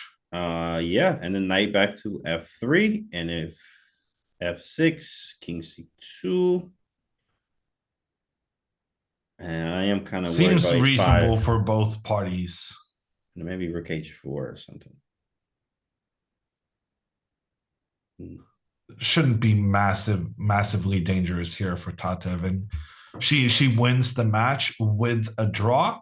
So looking good for Tatev Abrahamian, but even if she does manage to win this match by avoiding a loss in this game, she still cannot crown herself the victor of the tournament because she has already lost one of her lives. So Tatev is fighting to get another day, get another chance to take down Alice tomorrow. Reset. I think it's grand final reset, right? Yes, a reset. Alice won, so we're playing again. I said we're gonna go back to the game when Fabi made his move, but He still hasn't made a move, guys. He still hasn't made a move. How long is the think? Do we know? Did we I mean, remember? I'm pretty sure Hikaru was down by 25 minutes. Sheesh. Now we up 10? Hold on. So he's definitely over 30 minutes on this thing. Somebody said, wait, he in depth. Fabi's in depth 64. Calculating right now. That's funny. It was bro thinking about he's thinking about everything, man. Sometimes you just think about life, and you think about everything in front of you. And you got to do that. That's what he's doing right now. No, he's calculating everything in the position, like as much and as far as he can, over and over and over, guys. So much for me saying, "Oh, this is feeling like the game yesterday, where the white player had a slight advantage in the end game and a big advantage on the clock." That was true half an hour ago, but now Fabi can no longer use the clock as a weapon in the same way. Now he's completely reliant on just playing very good moves throughout in order to challenge Hikaru's lack of development. Yeah, and I mean, if this was not a must-win situation for Fabiano, like even if you're just getting here now, like Fabiano has to win. So if he does win, then like Hikaru wins the whole thing. So this is it's possible to absolutely win still, but he's trying to find the most difficult way for to pose problems for Hikaru. What is that going to look like? He's trying to figure that out. And there's so many moves and so many lines, which is good for Hikaru because when you have so many options, you can often pick the wrong one or sometimes you get a paralysis by analysis, so you analyze so many things and then you just end up picking one because I'm running out of time, and then you have picked the wrong one. Maybe if you would have thought a little bit less, you may have picked the right one here, but that happens to us all. It's tough. Fabi's trying to figure it out, and Hikaru locked in, gaining time, up, walking around, feeling good, looking like yesterday in the time now, but now it's flipped. I've never heard that saying before, but I think it fits really well. Can you repeat that? Paralysis Paralysis by by. analysis. Yeah, I had some GM coach I worked with a long time ago was said that it was like paralysis by analysis, just too much calculating and not this is like intuitive feel or like make a move that looks good or the most challenging one type thing. But yeah, it's something that happens. Hikaru and Fabi, obviously, elite calculators here, especially Fabi, but Fabi, when his time gets lower, we all know, and anyone getting your time low is going to give you some problems. We saw this yesterday. And this is like what, almost 20 minutes now in reverse. He was up 20, now almost down 20 minutes on the clock.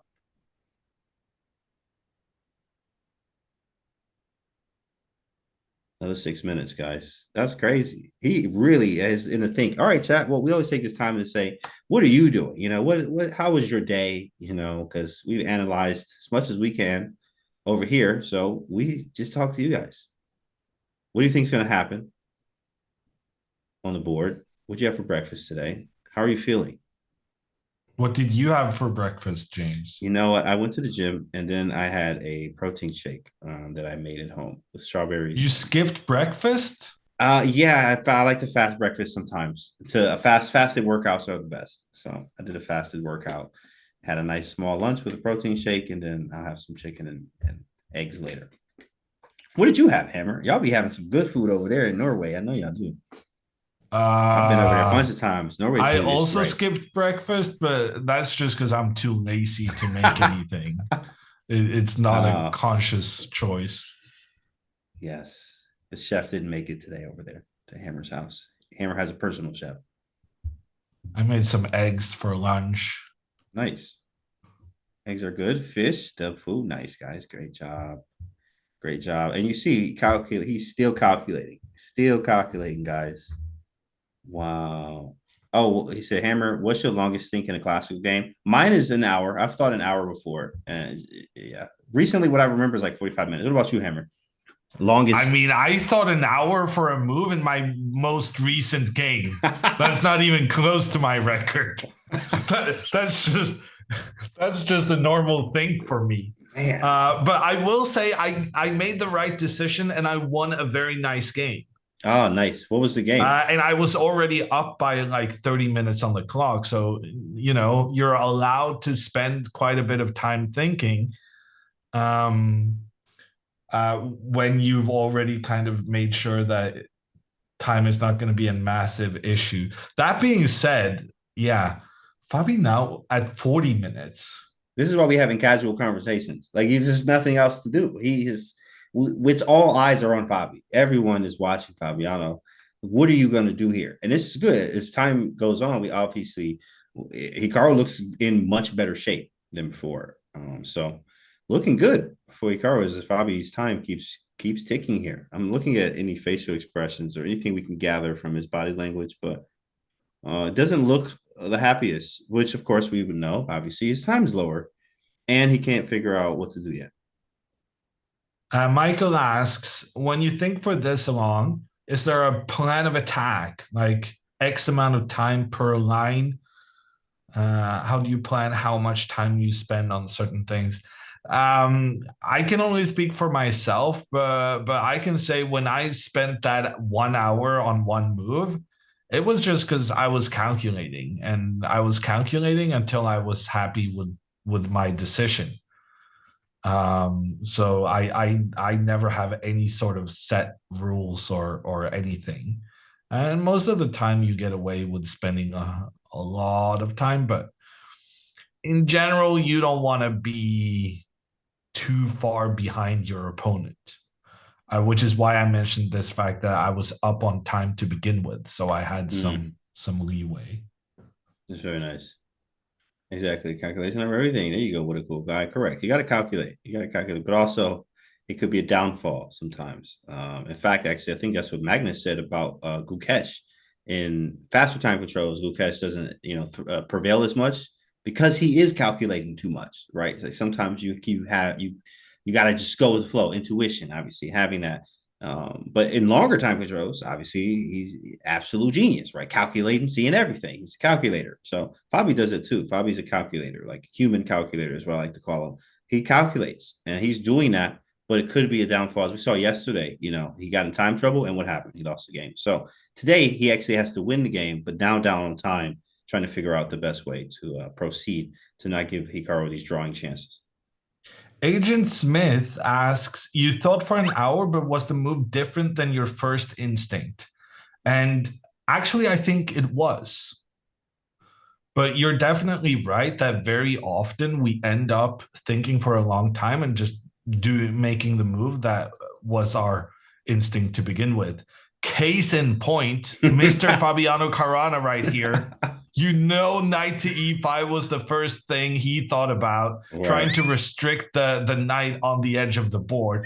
But he still ended up spending 44 minutes and 46 seconds Wow. on that move. And then he goes and trades the bishops. Yep.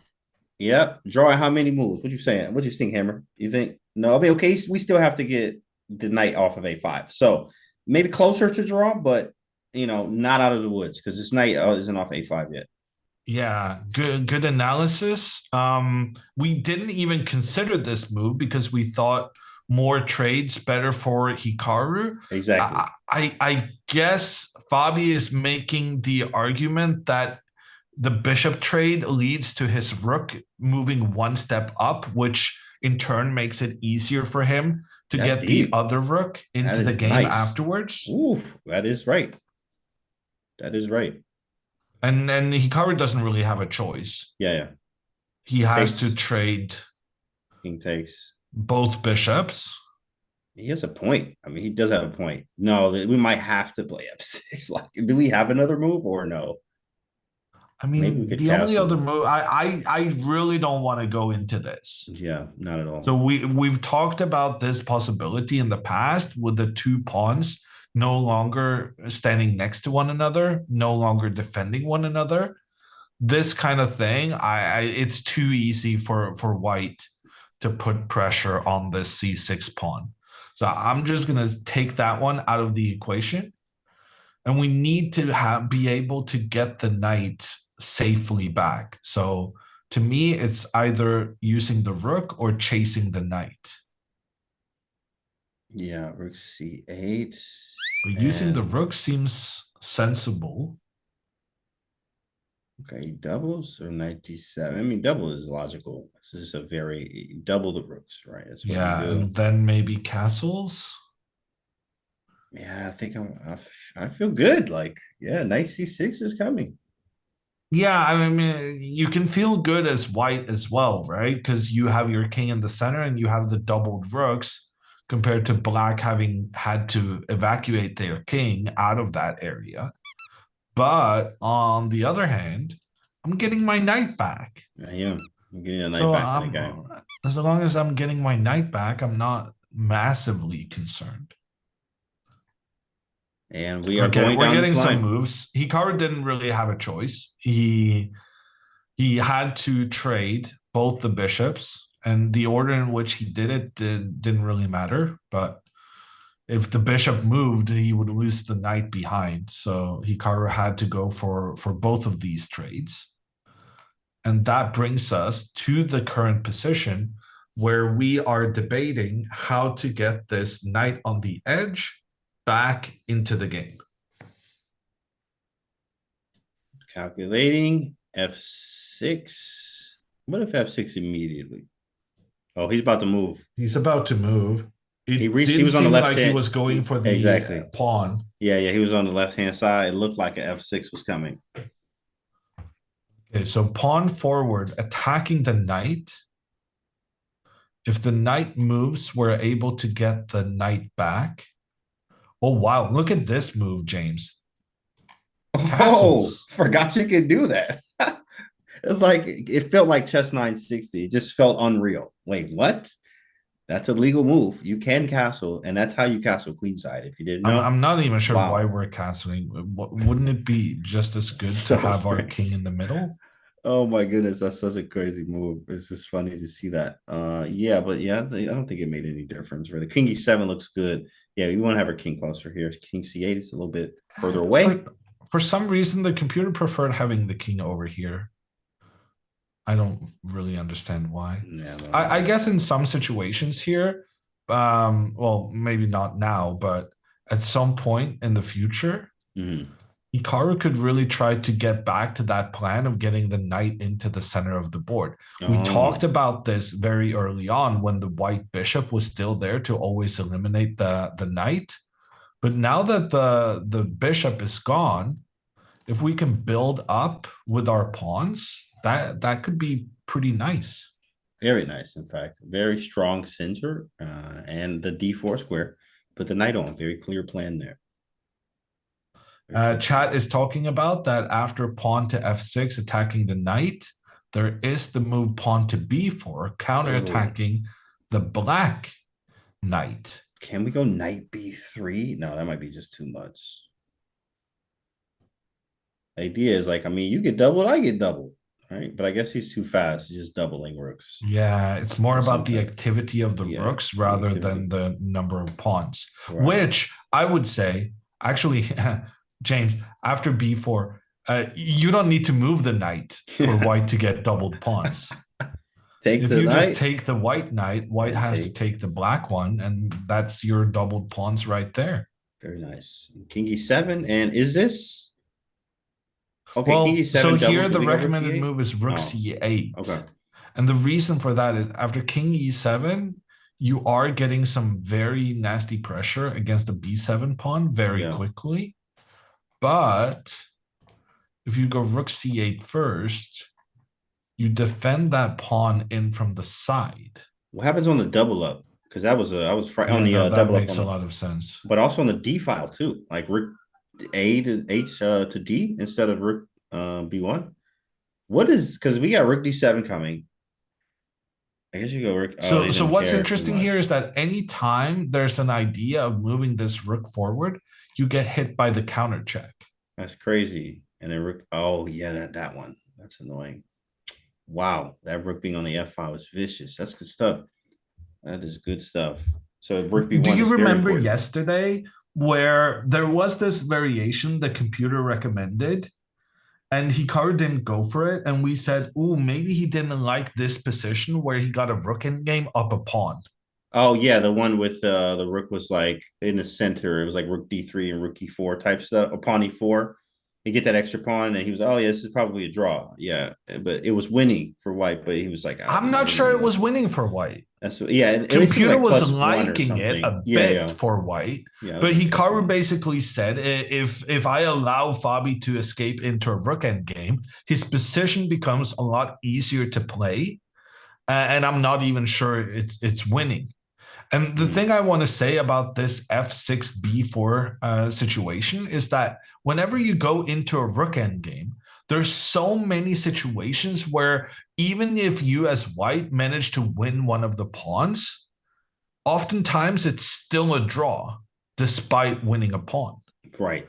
So I think for Hikaru, it would be great if the knights end up getting traded off, which is why I think after pawn to f6, pawn to b4. I don't think that can be Fabiano's plan. Yeah, that couldn't be. It seems because yeah, he didn't go for that yesterday, right? So before takes, and yeah, you're right. The in game, all the working games are drawn. That's what they say. Obviously, you have to do it. But Black just has enough counterplays. Seems like B7 is super weak, but apparently we can defend it. Rook B1 and yeah. Okay, I mean Rook C8, yeah, Rook B1, Rook C7, double up. What happens? Oh, but again, yep, castles and the F work, and we're good. And very least we have Rook B8, yeah. And now who's in trouble now? Really? Like, Yeah, it definitely looks like white is in more trouble than black in this analysis. And if white tries to defend by, I don't know, moving this F3, pawn to a yeah. safe square, then black is able to defend. And we get away. Things are clean. Yeah. So I'm not very concerned about this rook endgame. I think the big test has to be something involving moving the knight. And knight d7.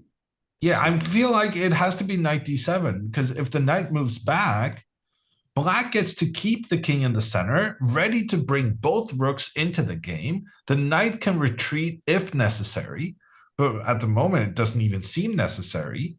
And when it retreats, it could potentially even get to this d4 square. And black could even be better with the anchored knight on e5 on d4 with pawn e5, rooks to c and d. And I mean, cool. We are playing for two results at that point. Knight c6, knight c5 might be winning here though. Yeah, we gotta be careful. But I mean, obviously, we want e5 yet. Yeah, we'll make it work some way. Right. Where the knight comes in here with the support of the pawn. Very strong. Something like this. Everything is completely fine. Yeah, this looks good. This looks very good for Hikaru if he finds the well, he was about to play f6, so now he's just thinking. I think he's looking at every line he can play, every move. Well, I think he's just studying the rook endgame, right? Oh yeah, analyzing what does that look like? Where do we go? What can he do? What is his plans that he could try to beat me in this rook endgame? I'm very confident Hikaru is gonna make this now. I think that 45-minute think, 44 minutes and 46 seconds to be accurate. That Fabiano just ended up trading into an endgame that's, in my opinion, going to be fine. Yeah, and he found, he tried to make it complicated. Fabiano, he did 95, which it is. It's still complicated. The complications are not over yet. But after f6, seems like, the worst may be over. f6, knight goes to d7, trying something. But even then, we found a way to get out of this. A few moves. You can even bring the knight back. Knight c6, knight c4, even rook d8, king e7. Like, well, knight c6, then we're maybe scared of this. Okay, so it's not good at maybe knight c4, or maybe just like king e7, bring the rook in the game. Castle queen. Yeah, I don't remember why, but king e7. Computer wasn't too happy about king e7, and this is where I said computer wants castles, which I found fascinating. And rook c1, knight c6. Well, I guess you double up here and then knight back, and you're ready to plunk your knight on the d4 square, which is just really powerful. Computer says small advantage white, but unless there's a knockout blow here, I don't think this is very dangerous. I don't think it's dangerous at all either. It's like crazy. Engine always says white slightly better, even like before you make a move, white's like 0.3 or 0.2, something crazy. No moves have been played, but it's good to see. Good to see. I think the worst is over. I wonder where Fabi could have made more, like out of the opening. There was where was the error at that it just completely diminished? Whereas like now it feels like I just think this bishop d2 move was a mistake. Oh, bishop d2 here, yeah. He's supposed to go king f1. Oh, that's crazy. It feels like because it takes, and then I guess it's not really crazy. I think because the trade between the bishops is forced. It would be crazy moving the king if that meant you really struggle getting this rook in the corner into the game. Right. But because the trade between the bishops is forced afterwards, you were never really concerned that king would stand in the way uh, of the rook. Feels like maybe bet the bishop on b4 and knight on a5 together are kind of clumsy now after that too as well. So trades, and we got f6 on the board. Here we go, chat. F6. I think Hikaru is winning the tournament, and I don't even think it's very difficult at this point. The same. I mean, it's not looking like, if you say Hikaru is supposed to lose this game, Fabi's supposed to win this game, not very likely. Not now, at least. Easy draw now, says Streets. Don't jinx it, Hammer. Dang. Why y'all coming at Hammer like that? I'm used to it. he's used Everyone to thinks I'm a jinxer. And Dang. half of the time they're right. Why y'all coming at Hammer? Chill on my guy, man. Dang. Hammer jinx. No. Not this time, guys.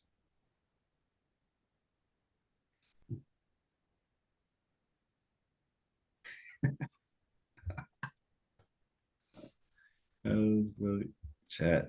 Even Hammer could draw this against Fabi. Wow. This is surgical. Wow. Surgical. Wow. That's having a lot of confidence in them. Poorly trained man.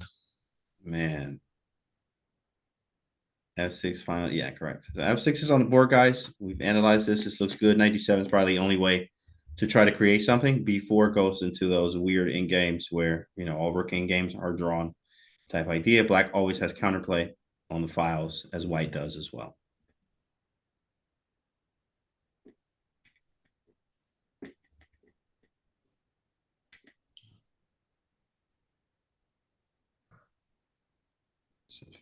Yeah. Mr. Cool asks, what's your score against Magnus in Classical Hammer?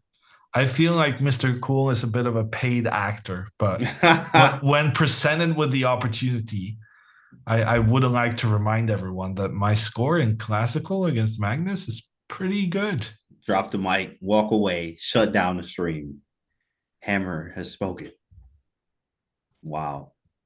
Not many people can say that. I'll probably never play him again. That's a wrap. I'm not playing it. No, I don't need to. For what? That's funny.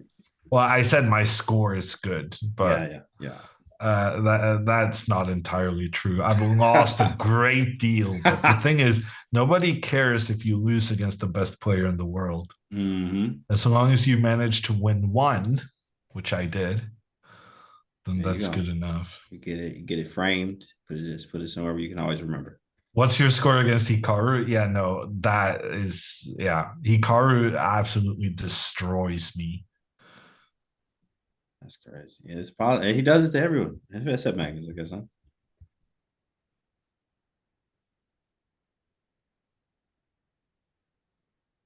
Okay, F6 on the board. So what do we think is gonna happen? Maybe knight D7. There's no other real way to create anything.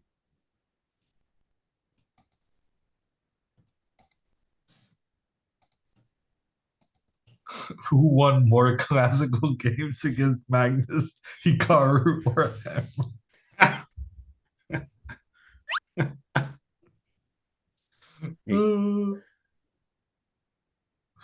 Okay. I think you know the answer, which is why you're asking, but I've never thought of it that way. Because I did defeat Magnus in a classical game back when we were 10. So I actually have 2 wins. There we go. See, that counts. That actually counts. Oh, okay, we're going into the rook end game. And Hikaru's already calculated this. And look at the pace with which he is playing. And the computer says all the problems of the past are exactly that. They are of the past. There are doubled black pawns in the center of the board, but there are doubled white pawns as well. And Hikaru has this very nice plan for how to keep the b7 pawn defended. Fabi is not getting anywhere here. I could stake a lot of stuff on that. A very nice idea from Hikaru. So the key thing here is that when Fabi rushes to get all this pressure against the black b7 pawn, then Hikaru is just gonna castle. And anytime this rook moves off the second rank, Hikaru comes in with a check on the king, pressure on the pawn behind, together with the rook, and there's pressure in the other direction as well. This should be completely fine. And look how strong, weirdly enough, the E and D pawns and the A pawn on H6 are controlling so many squares with the rook being on the C file too now. There's no way to actually attack the E pawn. Like there's just no way. You can attack E5, I mean. E6 is going to be you can attack it once, but you can't attack it twice. So you can be defended by after casting, rook F7 and rook over to E7. And we're just defending. We're just shuffling back and forth here as you cannot hit my E5 pawn. I can defend the E6 pawn with the rook over king F7 and maybe shuffle the E rook back and forth. E7, D7, hold everything, hold the line, and we're good. And we draw and we win the tournament. Such an important point you made there. When you have doubled pawns, it's often the pawn that's the furthest ahead, that's the weak one, because you cannot protect that one with a rook from behind because of the other pawn standing in the way. But here, with white's lack of ability to get to one of these squares, or the c5 square for that sake, with the rook controlling there, there's just no way to get in from the side to attack that major weakness in Hikaru's position. It's crazy. There's so much material on the board, but it's like really draw, like a real, like really draw. Because you can't even double on the C file. There's no like real way to even do that without me capturing. He might try maybe like, but no, you can't even do that. I was trying looking at like a king D2 at some point after castles maybe, and you get a pawn at F3 for white. King comes to D2. We go rook C2 or rook C1 and try to trade and maybe win the file that way. But then that runs into if black's king is close enough, maybe E7 or D6, we can run and grab A5. So there's problems there. There's just no way for Fabi to make any progress.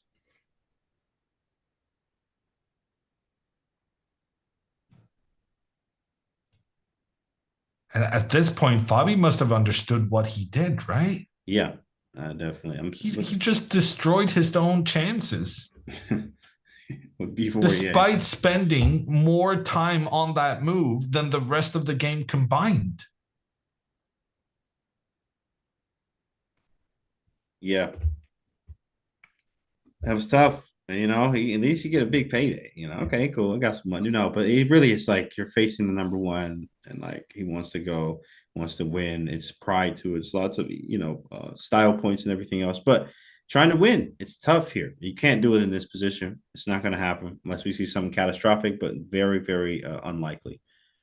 Well, Fabi believes he's a better player than Hikaru. I would be shocked if he didn't. Because in order to be this good, both players have to believe they're better than the other guy. But because of the results between the two of them lately, people are not buying into Hikaru Fabiano's view on the matter. So there was a lot more pressure on him to get the win here. And I think he just completely messed it up now. Yep. And he's going to end up losing 2 matches against Hikaru. Checking to see. I'm checking the cam just to see. Sometimes you can see the defeat or you just see the expressions. But Fabi doesn't do a lot of those. Generally, this is like a blunder type thing. But we're looking good for our boy, though. Hikaru looking to clinch it, guys. We are almost done. We are almost to the ship, basically championship. We already here, but no, we're almost winning it, guys. Really close, really close. Okay, we're feeling super confident about Hikaru's chances in the tournament. We're feeling good about his chances to defend the current position on the board. We're gonna let Fabi stew on what he has done to ruin his amazing situation just a couple of moves prior. And we're going to take a break and be back in 7 minutes.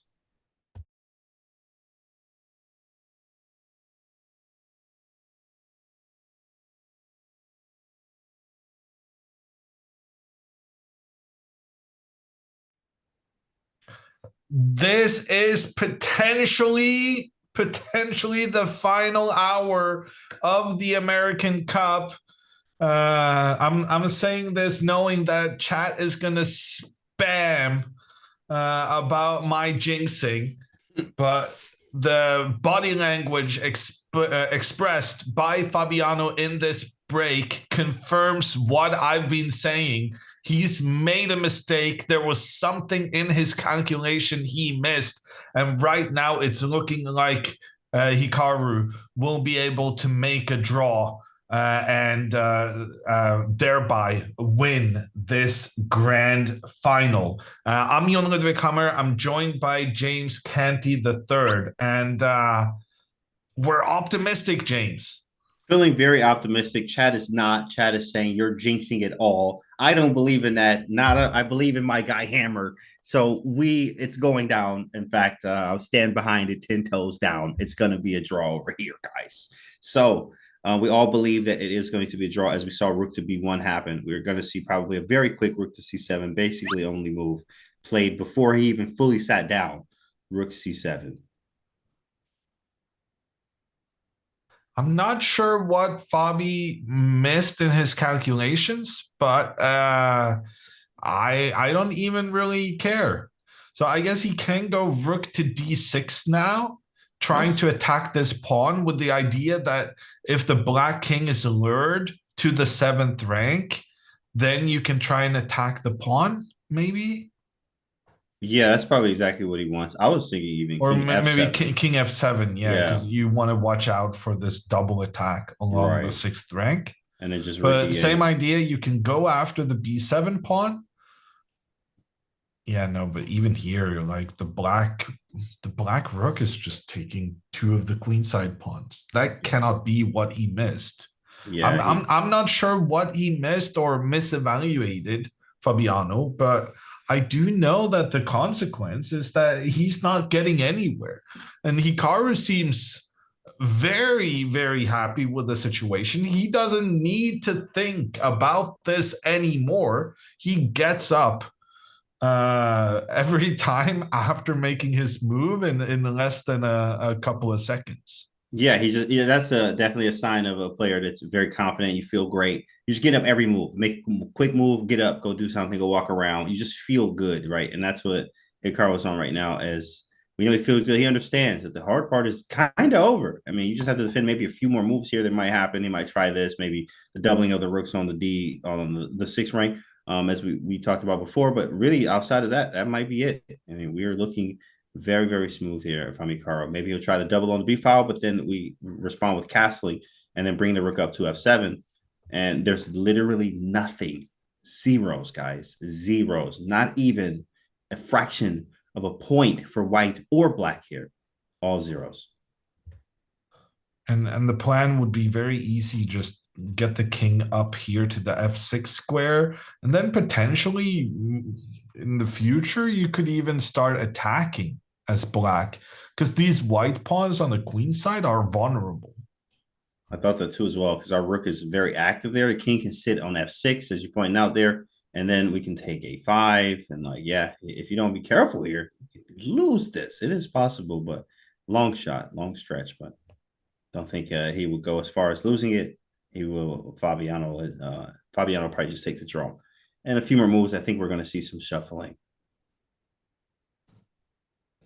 Fabi knows what's up. His body language is not feeling very optimistic. His clock situation. He at some point in this game, Fabiano was up by 25 minutes. Now he's down by 26. Yeah, it's crazy. Up 25, down 26, and a draw. And Hikaru's going to win the entire tournament. It looks really good here. We're gonna take a quick look at. Sorry. We're going to take a quick look at the girls. Still playing into an end game. Tatev getting herself a bit low on time. You don't remember this, James, but I definitely do. The previous time these two played against each other in a classical in the winners final of this very same tournament, Tatev had a really nice end game, but she messed it up being low on time. And she's really going to want to avoid a similar situation here. The position is equal, but Tatev is down by about 25 minutes, well, 26 minutes, her as well. And there's still some work to be done here. Yes, definitely work to be done. As Black can just play on, White can too, which is play on and hope in hopes that good things can happen. Obviously, you can end up blundering too. It is possible. And in Alice's case, she has to blitz to play on. Like I have to try to keep playing for this win. So yes, you're lower on time. You know, Tatev being down on time is going to play more of a fact in Alice Lee's play is, oh, you're down time. Let me pressure you on the clock. We're going to play this in game out until it's exactly bare kings here until because I have to try to win here if I'm Alice Lee to not force this grand final reset. In fact, and with this latest move, she is looking at oh the E4. white pawn. Oh yeah, E4 is coming. Yeah, as has to win for the grand final. So, or is it Tatev? It's Tatev that has to win to face Alice again in the grand final reset. Correct. Okay, so Tatev is looking to finish the job here, get a grand final reset there. E4 is really strong though. Maybe B4. That's kind of middle though. Yeah, and the thing I'm most concerned about is the Black Yeah, Knight potentially getting to the F4 square. yeah. That's really So annoying. I wouldn't really want to chase the knight in the direction it kind of wants to go anyway. But it's very interesting with the kings on opposite sides because you highlighted this very early on that Tatev has the 3 versus 2 on the queen side, and with the king in support and the black king so far away, maybe you could do something with that. That Uh, is a in the good meantime, idea. Fabi What has made a move. King F3? Okay, all right. What are we doing? King F3. King F3. Was not expecting this one I at think all. this was actually the recommended move, and I think he's just trying to get his king up on the king side. Just hoping for the best. He's not made it. You know, that's bizarre. Well, the thing is, by moving the king up here, he's preventing Hikaru from moving the king up, which in turn is preventing Hikaru from defending this e5 pawn. Yeah, that is. I don't know how significant it is, but it's definitely something. Maybe does Castle do anything? Chat saying Castle too as well. I do agree. I mean, Castle's check. And where's he going? King Oh G4. yeah, then he can't move up because of the Right. attack. With Rook F4. And we also, got our same idea of Rook F7. And like that's what we wanted to do anyway at some point. So castle check, King G3, and then But why are we castling? Why are we not oh, then just moving the rook? you're right. You're right. Rook F8 is probably We'd just rather keep the king king. closer to the middle. Right. Yeah. Rook F8. Definitely. King G3. Is Rook F4? Hold on. Are we playing for something? No, you just go F3. What am I talking about? Rook F7. This makes sense to me. D7 or D6, King G6. I mean F7. Yeah, King G4. I mean, where are you going with you go King G5, but like it's nothing to do. I just shuffle. He's trying. Like you can't Well, blame I him. He's mean, if trying. you literally just shuffle, there could be something here, right? Oh, The A6. pawn just pushes forward, and suddenly this king can actually get something done. Okay. Okay, And so that's the plan. if you play h6 to stop that, then the king can push forward. Wow, what a plan. It's possible. Not to say that it's not possible at all. No. And Carl was thinking like, how do I deal with this? He's like, okay, good plan. All right. I can see in his face. Okay, all right, yeah, good plan. King went to F3. No, this is fascinating. I thought it was going to be Chat easy. says, chat says, jinxed it. Hold on, listen. It's not Hammer's fault, okay, at all. Nothing even happened, chat. Nothing even happened. Like it's still fine. It's still fine here. Chat's like jinxed it. Well, I mean, it's still fine, but maybe it can actually become unpleasant. This idea was not easy to find, in my opinion, Yeah, that but is incredible. Fabiano found it, and it's he's a pretty clever chess player.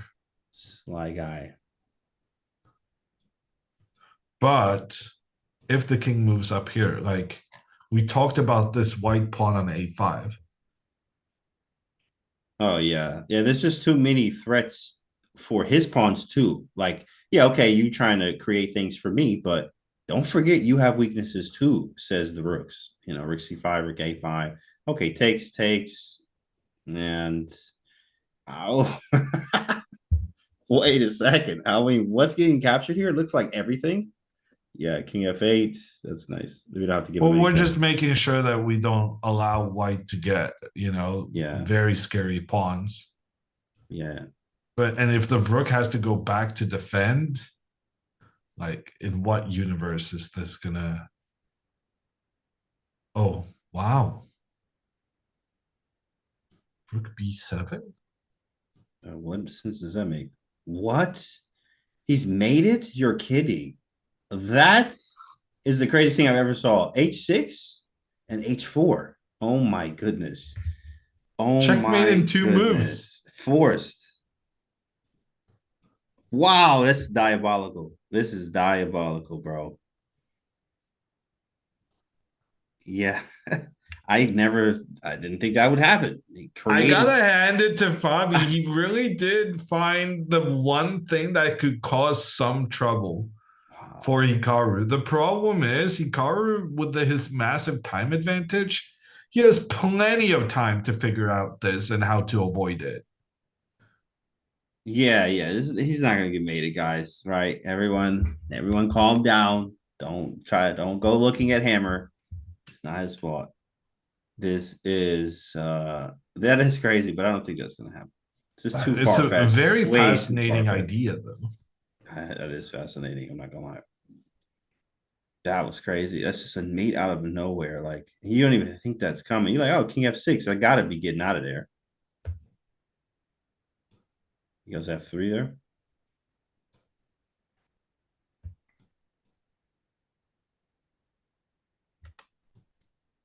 Yeah, it turns out if we just shuffle, there's nothing white can do.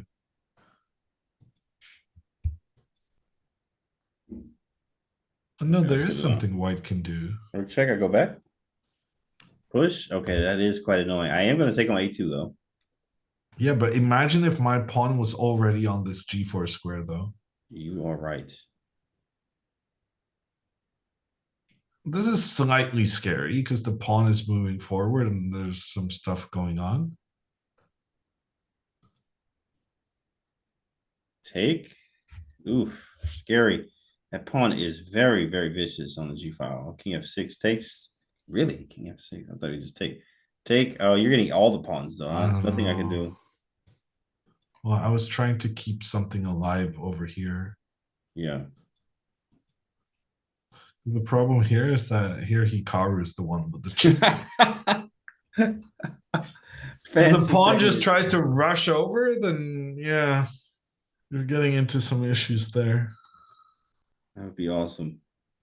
I guess, I guess technically, white is getting a new queen here, or and this is it's too. The pawn is creating counterplay, so I don't think you lose, even though the and also your king cannot get knocked off this because you have the protection pawn. Yeah, we got those Ah, this extra seems ones. like a draw. Yeah. Oh, look at this finish. Oh, wow. The Renegade Rook. Oh, you That's could have just nice. moved away though. I know how to take it. Rook takes C6 is a blunder. check. Yeah, and then you want to go back because you want to prevent this, and then there's the idea again. I don't know. It feels like it should be an easy draw for Hikaru, but this was a very clever idea by Fabiano. He's doing his best to try and outwit Hikaru in this rook endgame that seemed so drawish, but the activity of the kings may cause a little bit of problems. Yeah, he's trying every trick in the book, but that's how you have to do it. You have to fight. And he's not going to give away the draw that easy, says Fabiano, but it is very likely to be a draw.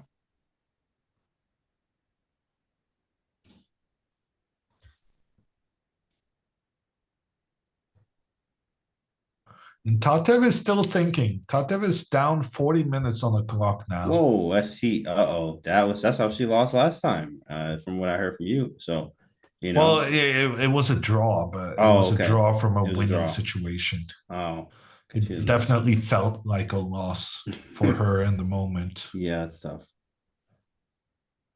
Okay, G3. She covers that square I was concerned about for the knight. And if the pawn pushes to attack here, the knight back.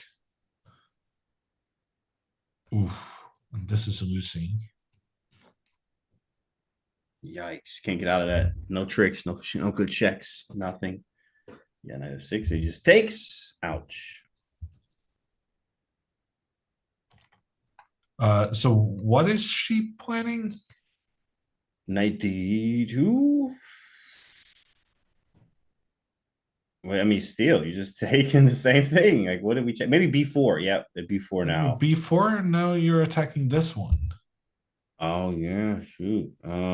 Rook takes, knight takes, maybe rook e7. Here we go. Here we go. Rook b5. Yeah, A4. but then you're voluntarily going for a pawn race when you're down 40 minutes on the clock in a position you only need to draw. Yeah, yeah, yeah. Very risky.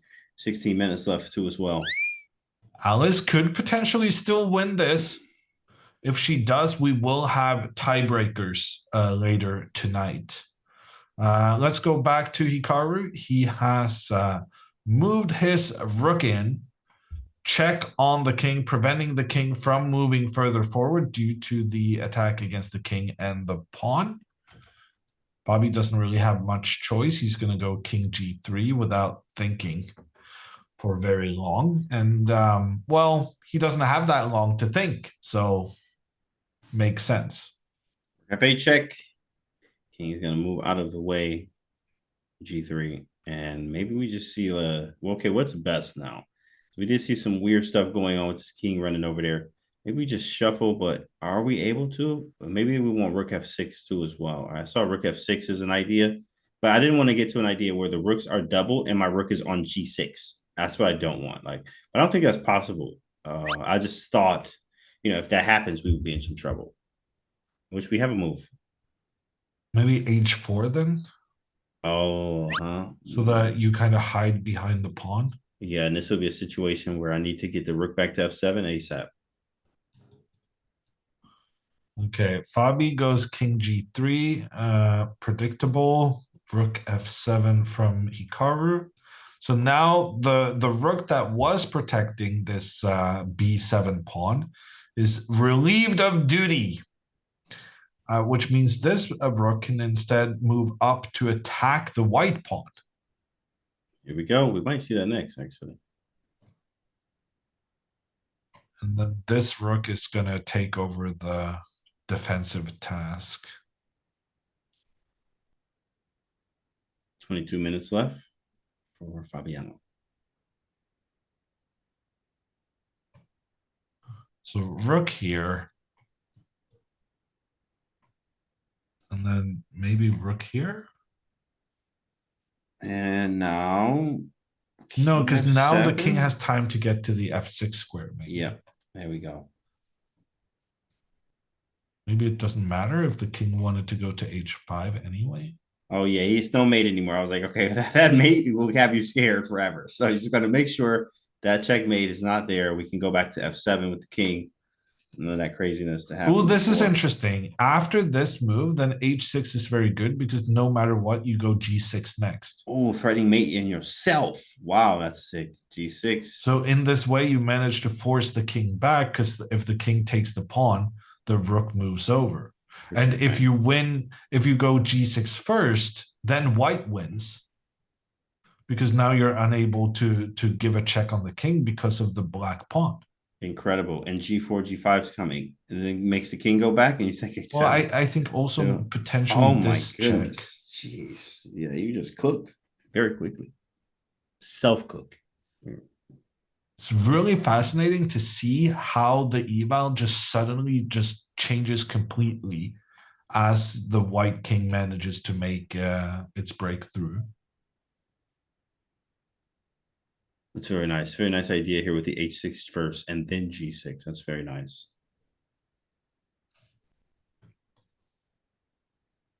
Very nice.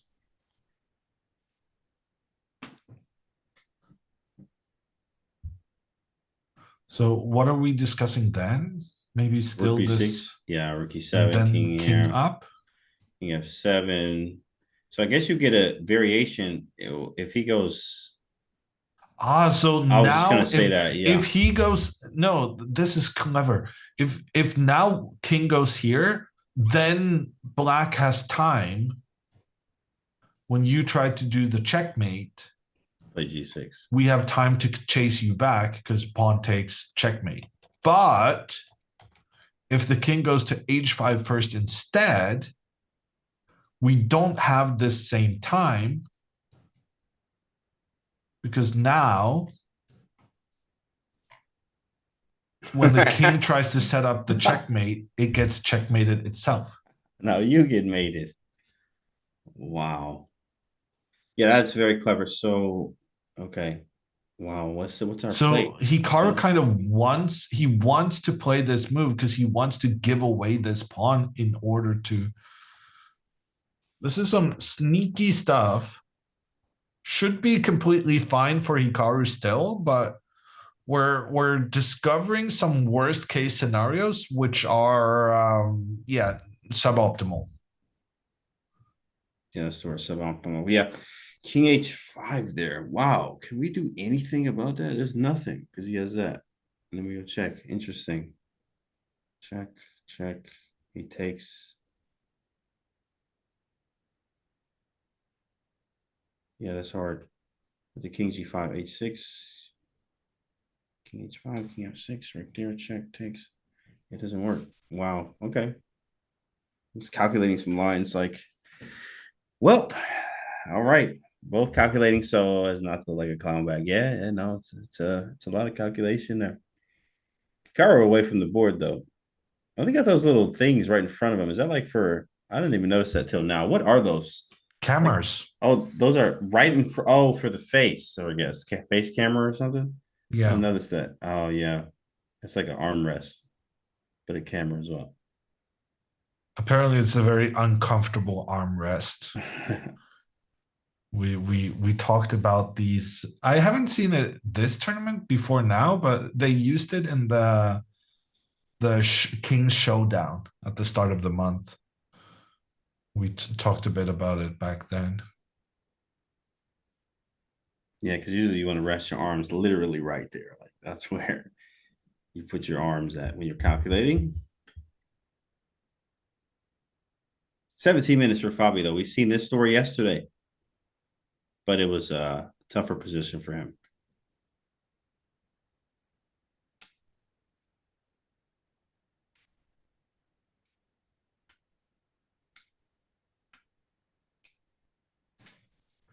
At some point, Fabi's just going to have to make a move. He's down to 17 minutes. Hikaru spent 11 minutes on moving the rook in, but after having spent that time thinking, he's seeming very confident again. So this king maneuver came as a surprise. It was a great attempt from Fabiano. It forced Hikaru to spend a lot of time to figure out a defensive strategy, but having spent that time, Hikaru now is so confident he doesn't even feel like it's necessary to sit at the board calculating. And he still has a 40-minute time bank should there another critical position occur. Yeah, and of course this is drawn. I mean, it's like a very close to being drawn, but I don't think Fabi can really mess this up loss wise. Besides giving up the A pawn, so his time is getting lower, which can create him making some bad moves and blunder something. But it's really hard to blunder into a losing position here. That is going to take a lot there. But his time is getting lower, as we noticed, guys. 15 minutes here. We saw this yesterday. He got in time trouble, made a mistake. Hikaru was able to win. Here, on the other hand, we have the A pawns that are weak, so we can't go rook c5 or take on a5, take a2, try to use the b pawns, but that is very far-fetched. And we have a double of the rooks. Okay, so now no more moving the king up for Hikaru because that's going to block this defensive rook's ability across. I mean, rook d7 now screams out to be played. Mogul Baum has been saying, what about rook to d7? And after rook b6, which was the analysis we had with rook to e7, that was needed to defend the pawn on e6. But after rook to b2 instead, since there's no threat to this e6 pawn, now moving the rook all the way over makes good sense.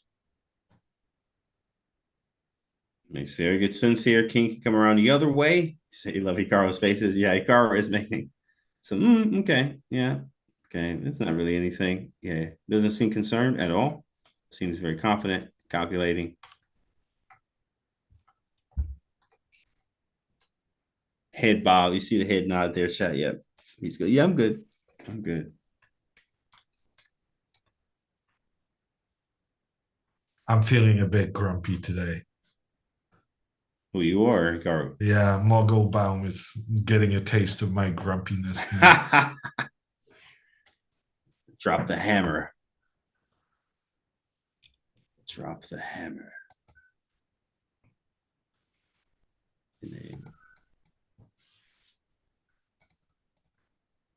Hikaru didn't move instantly, so I guess at least Fabi played something that Hikaru hadn't anticipated. And I also, if the rook now moves away from the f4 square, that means Fabi is free to push the king up. So I guess that's part of his thinking, that he wants Hikaru to move over here so that Hikaru can move the king up. If the king moves up now, then rook takes pawn because the king is blocking the second rook's influence along the rank. And if the rook moves away, then the king can proceed further forward. And then we walk our king up to maybe. You gotta be careful here. Yeah, I forgot that line. It still can happen, like the rook b3 thing. It's gonna be quite annoying.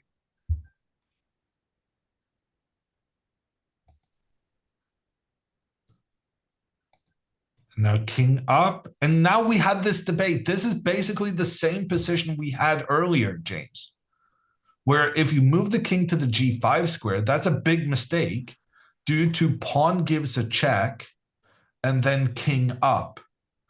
And it turns out Hikaru is able to kick the king out because accepting the free pawn is, that has its consequences. So the king goes the other way to h5, and that is the one where we're concerned about. Right, where now this move order definitely matters. What is the move here? Like, I don't know. Do I shuffle? Well, yeah, maybe I shuffle because he can't. No, but I'm kind of zugzwang school. Huh? Maybe rook e7. Just go back and forth.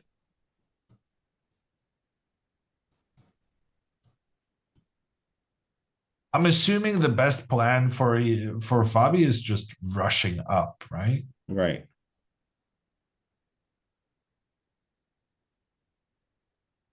And then anytime you go h6, now you're threatening this g6 rook over.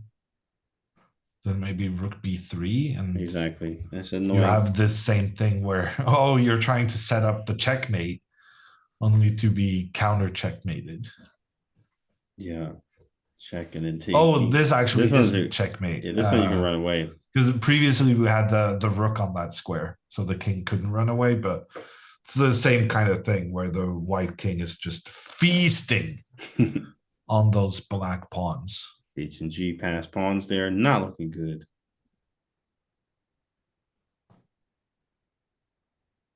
So yeah, I'm still not sure what are we doing here. Because if king forward, then rook b3 again, right? Yep. And now And now if we go g6, H6 and then this the rook. king never gets kicked out. And if we go h6, trying to do g6 afterwards, then our king gets kicked back and the white king gets even further up. Yeah, that's a problem. King H5 really is so irritating. Like that's a good move. Like King H5. And you're like, what do I do next? You're gonna have to spend some time there, which Hikaru was doing. Up 20 minutes. This is a very critical moment because like, what do I do? Oh, we have a move, by the way. Okay, he went rook e7. What does that help? If anything, it only there were some situations where it was a checkmate. Yeah, with the mate. With the mate. So Fabi's probably gonna go for this idea. And No, actually, no, this might be very clever. okay. Let me showcase a variation where it matters where this rook is. So now if the king moves up, Hikaru could go after the pawn on a5. Rook c5. Because now after takes, the difference here is that because you didn't put the rook on the d7 square, Oh, it there's means no that king after the f6. trade, instead of being on d7, you're closer to your kingside pawns, which enables you to defend stuff here. But we Oh still have to watch no! out for that mate. It's, I was Oh thinking, no! It's the yeah, the checkmate checkmate again. line, right? The checkmate line, bro. The checkmate We've line. We got to be careful here. deja vu. Oh man.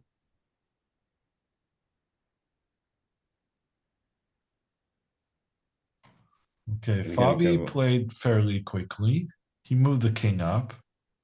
Okay, Hikaru's moving the king up too. And Here's king the big h5. question. Does Fabi understand the significance of moving to h5 instead of g5? King g5 now, and Hikaru's safe. He sacrifices this pawn on the side of the board, and if the pawn is captured, the rooks come in for the checkmate.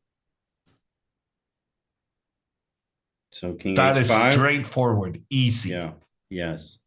So But now, after king h5, situation still not obvious. and rook c5 runs back into that same line. Rook c5, take. Rook b7, king f6. Yeah, now You know, you've even like, given white a move for free. yeah, that's not good. That's not good. G4. Oh man, that's just nuts. Because you think you can get out of this, but there's no way out of this. Checkmate.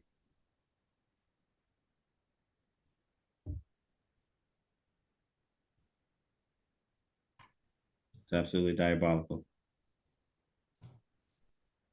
H4, yeah, that's just crazy in the game like that.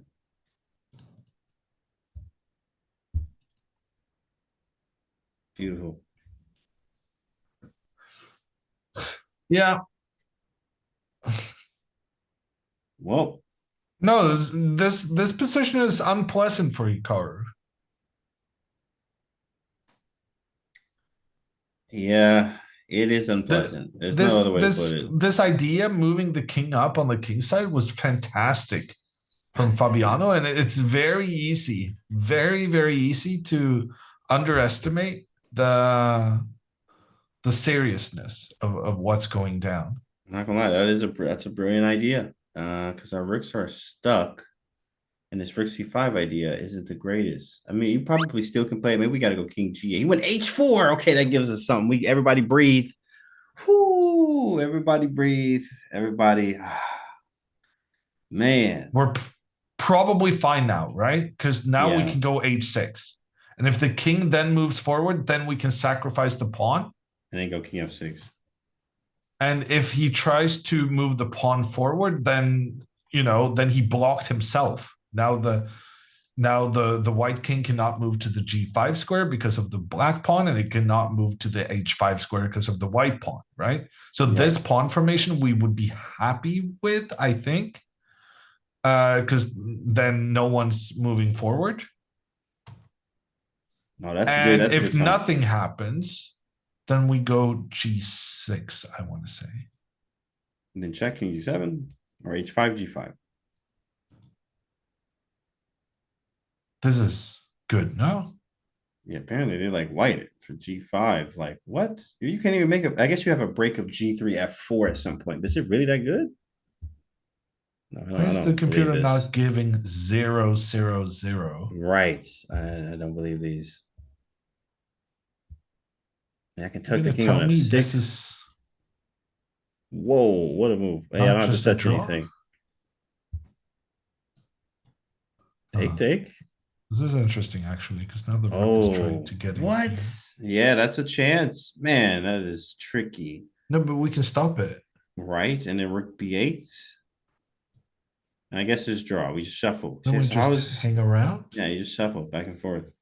Shuffle. G3, F3, F4 might be a plan, but is it really anything? Yeah, we might have to be sort of This rook there we move go. is nice, probably. Okay, that's tough. If you Take check. sacrifice the pawn at the right moment in order to because these two pawns aren't really worth two pawns, right? Because Mm-hmm. they're standing in each other's path, trying to move forward. Yeah, plus rook g8, rook g6 is not there anymore, at least temporarily. If Fabi ends up being left with only pawns on the complete edge of the board, that is not beneficial. Like there are rook end games where you can be up by 3 pawns and it's still a draw if all your pawns are on the edge like this. Yeah, that's funny.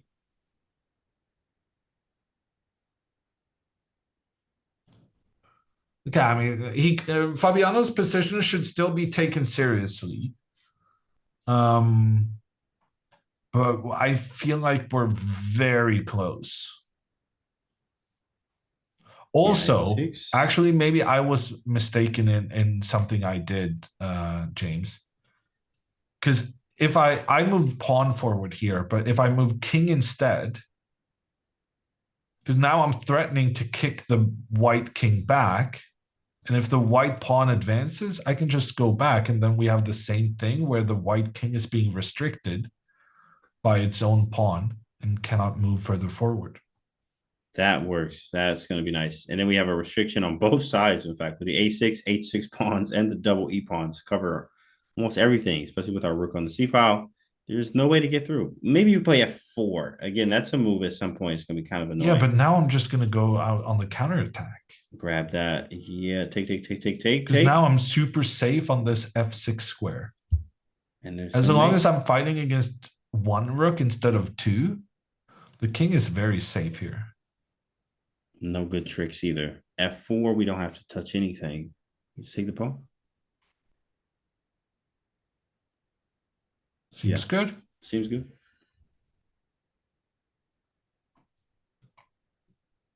Seems good, boys. Oh, apparently Oh, there's here rook F5. a4 is the only Oh, draw. yeah, because F5 somehow was like crushing. Well, but he'll figure that out. Sweet. Okay, so I think basically pawn to h6 is a little bit important here Looks good. because pawn to h6 prevents king to h5 due to this sacrifice of the pawn with the ensuing checkmate. He plays. You move the king up. King F6. Okay, but still, if the king moves up now, we still have h6. And G6 and mate, or you have to back up. And Yeah. yeah, we definitely But if you go drawn to. h6, you lose. Yeah, that's insane because of So the Rook thing B3. here is if the king moves up, the only way to make a draw is pawn h6. But on the other hand, that is good enough. So it's a try that he can do. Oh, he made a move. What did he play? He did push the king. And then we go H6. Okay, h6 only move. If Hikaru does not play h6 now, massive trouble. Come on, chat. Is he going to play it, chat? Look at him. He's like, yep, King H5. There's no chance he doesn't play it. Right. Come on, chat. Oh, he's already He on that side of the board. Decided. Here it comes. Breathe, everybody, breathe. I think he felt that pawn king push was a mistake from Fabi because he had this idea to make sure he could kick Fabi back afterwards. There it is. H6 on the board. It's on the board. Fabiano with 13 minutes on the clock here. Zeros, says the engine. And it looks like that on the board with a threat of G6 check coming next. G4 would blunder a checkmate in 2 moves. So he can't go pawn G4. King G4, cool. We'll back him up. G6, H5, it's a wrap. I'm surprised he didn't put his jacket on yet. We're waiting for his jacket to come back on. Jacket gambit there, but we'll see what happens. And Hikaru was giving Fabi some looks there. Oh, he did. It was pretty clear that Hikaru felt that king push forward from Fabiano was a mistake. And it was, to be fair. 12 minutes. Look good.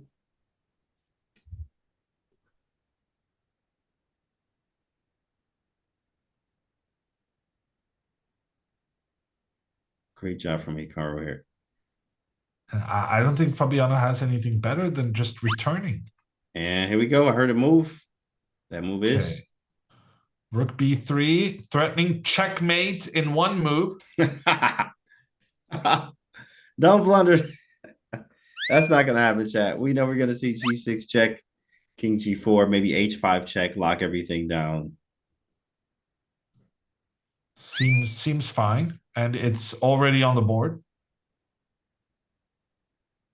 And that white king, it tried to go on an adventure inside black's half, but the king has been expelled. It is not wanted in the Hikaru lands. Got rid of him. And now after king back to G3 or F3, it is going to be a shuffle or Rook C5. Yeah, that's even better.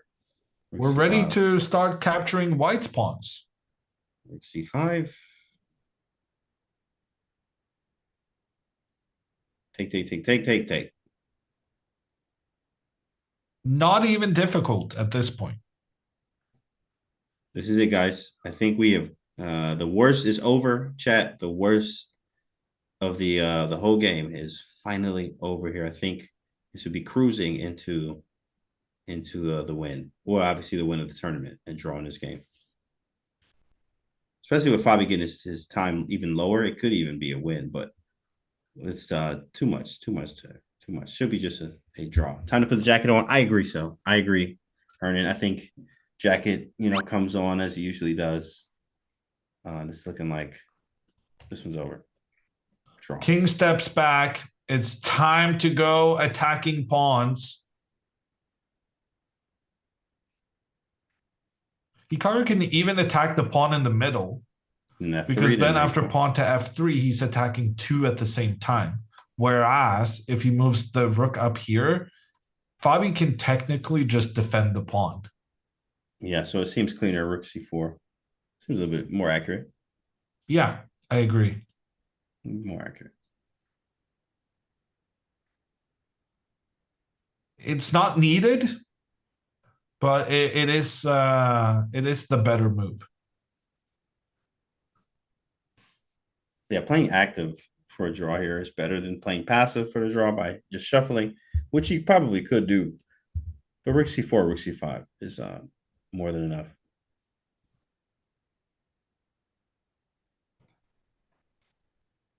We're gonna stop by the girls as well. Alice has moved her knight forward, attacking the rook, attacking the pawn. Shouldn't be a big problem to keep both of those defended, though. Alice has spent quite a bit of time on the past moves. She spent 20 minutes. Okay, yes. 20 minutes on King F7, but even so, she retains a 20-minute time advantage. It's important. Play that clock. Use it as best as you can. B4 happened. Knight did go to D3, and Tatev on the move. What's wrong? Oh, yeah, the pawn's hanging. So just rook E2. Rook E2 to protect seems fair, but there are some possibilities here of also instead trying to make a counterattack on the black pieces, going for some trades. Knight takes and rook takes, and yeah, take. Seems pretty equal. And that So. suits Tatev very well. Very good. Yeah, that seems quite equal there. Tatev won the first game between these two with the black pieces. So she's only looking for a draw here as white. Also looking for a draw, Mr. Hikaru Nakamura, but he is a lot closer to making it than what Tatev is. And rook to c4, we'll see a handshake very quickly. Oh, here we go. Rook to c5 is good as well, but he's reaching for the rook. Prolongs the game a little bit because it allows white to go on the defensive.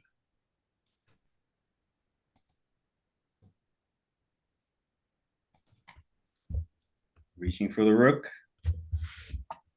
He's going to play it. You think rook c4? I think he's going to play rook c4. I like that accuracy point to it. It hits the pawn, and then you go rook a4. And like you're forcing the issue. I think he wants to now force the issue as opposed to like, shuffle and shuffle and shuffle. I think he's like, yo, let's do this now. Because after rook here, rook passive, like obviously this is still going to be a draw, but you're not clarifying the situation. So it's nicer to go rook up here because this pawn in the center is quite important. So white will want to protect it, but then the rook attacks both up and down, which forces Fabi to go into these kind of things.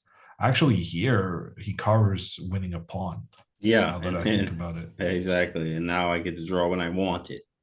Yeah. Yeah, no, rook c4 is just the better move. Really strong. Hikaru did reach out, but then say, okay, let me think a little bit more just real quick before he makes his move. Still up 17 minutes on clock.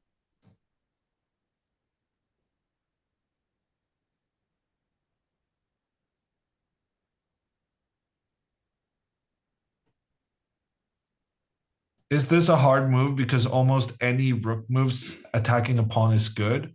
No, what makes it a bit difficult is because it feels like this pawn in the middle isn't really that good when white can capture stuff in return. But the thing is, even if you lose your pawn out here on the edge, it's still quite valuable for you to take out the central pawn. Let's see what he did. Rook c5. Okay. Okay, he went the other way. And now Fabi needs to decide whether he wants to prolong his misery. I suspect he will. If the game ends in a draw, he's lost the tournament, so he might as well try and keep it going for a little while, see if Hikaru can make some mistakes later on. Yeah, he's rook a3, but then the rook is also stuck over there for the time being. But I guess my e7 rook is stuck on a7, defending b7. So can I walk the king back over to actually defend the b pawn at some point? It's going to take a while, but due to the king side being a little locked up now, maybe I have this freedom to do so. Like end up doubling my rooks. At the very least, you can start by moving this rook. Right. and which then hit both over there. improves the rook's position and the potential king walk. I've been thinking something like rook to b5 should Ooh, be that okay. is fancy. Takes Because then takes. you can try and get the other rook up next to it. Yeah, that's nice. I didn't even And consider then that if one. takes Takes takes, takes. I Rook just c assume this is going to be a draw, right? Yes, rook c2. Yeah, take.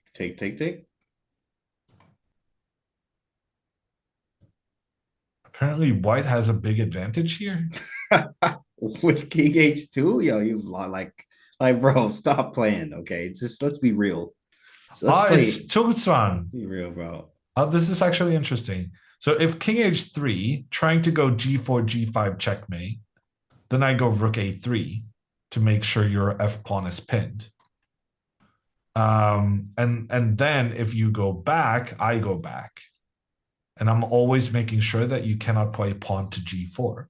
But the reason king h2 is so good here is because after king h2, I want to play rook a2, but my rook is already there. Do I go rook a3? I guess then the theory is g4. Oh wow, I was gonna take on f3, but dang, g5 is gonna be nasty, and then rook takes b7 with check. I mean, I guess Apparently, even this is okay, but it looks very yeah, dangerous. it does. It does. I was not a fan of this. Rook a3 push, king c5, and go over to d4. I still might be holding actually. Yeah. All rook end games are draw. All right. Every single one, guys. And you're like, wait, mine didn't. Why didn't I get a draw? They said it was a draw. I was down a rook in a rook end game and didn't make a draw. Oh, they're supposed to be drawn. Everyone All knows rook this. end games supposed to be draw. I was down 3 pawns, but it didn't Yeah, work out. it didn't work out, guys. You got to keep studying your Dvoretsky. You'll be fine. You'll be fine. Keep an eye on that pawn counter.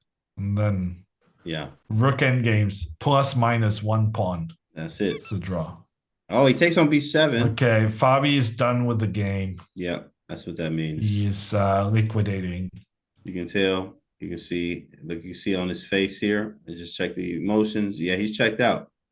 He is checked out. Well, Fabi looks defeated. He does. He looks defeated. But I mean, he can, he lost to Hikaru and he also, pocketed a lot of money here. And he wanted to win, obviously. It's not about the money. He even said that on his Instagram too. But yeah, great showing. Great showing here. This is Rook going for the check, draw. pawn up, pawn g5. People have been asking in chat for me to play against Stockfish Yeah, they've been saying if that. I would make a draw, but this Yeah. I actually would make a draw against Stockfish. Yeah. Believe it or not. Maybe not in Blitz, but definitely in Classical. Oh, and Hikaru is joining us, which is why for the moment we're a little bit weird on the outlay. There he is, Hikaru. We were just saying this rook trade is tantamount to a draw offer. Can we surmise that you have won the tournament? Yeah, I mean, of course. I'm no trolls, nothing today. I think I thought for a little bit here before playing A4. Just because I for a second I had to make sure that this line with A4, Rook B7, Rook A2, G4 takes G5, H5 is a draw. This didn't happen, by the way, but it's just, I spent I think like a couple of minutes here. So for anybody who's waiting for the instant move, it's not going to come, I think, for like 3 minutes. I think it's 3 minutes, but I could be wrong. We'll see in a second. But yeah, I mean, I'll tell you what happened in the game. The game was A4, Rook C2, Rook D3, Rook C4, Rook A3, Rook C2 repetition, and so the game ended in a draw. So I missed that, but I'm guessing you said No, this. it's Rook C4, not Rook B2, Rook C4, Um, and Rook A3, Rook C2, and a repetition. So Nice. yeah, yeah. So the game did end in a draw. congratulations. Congrats, bro. You won. Hikaru won, guys. Let's go, Yeah, man. it's pretty decent, I guess you could say.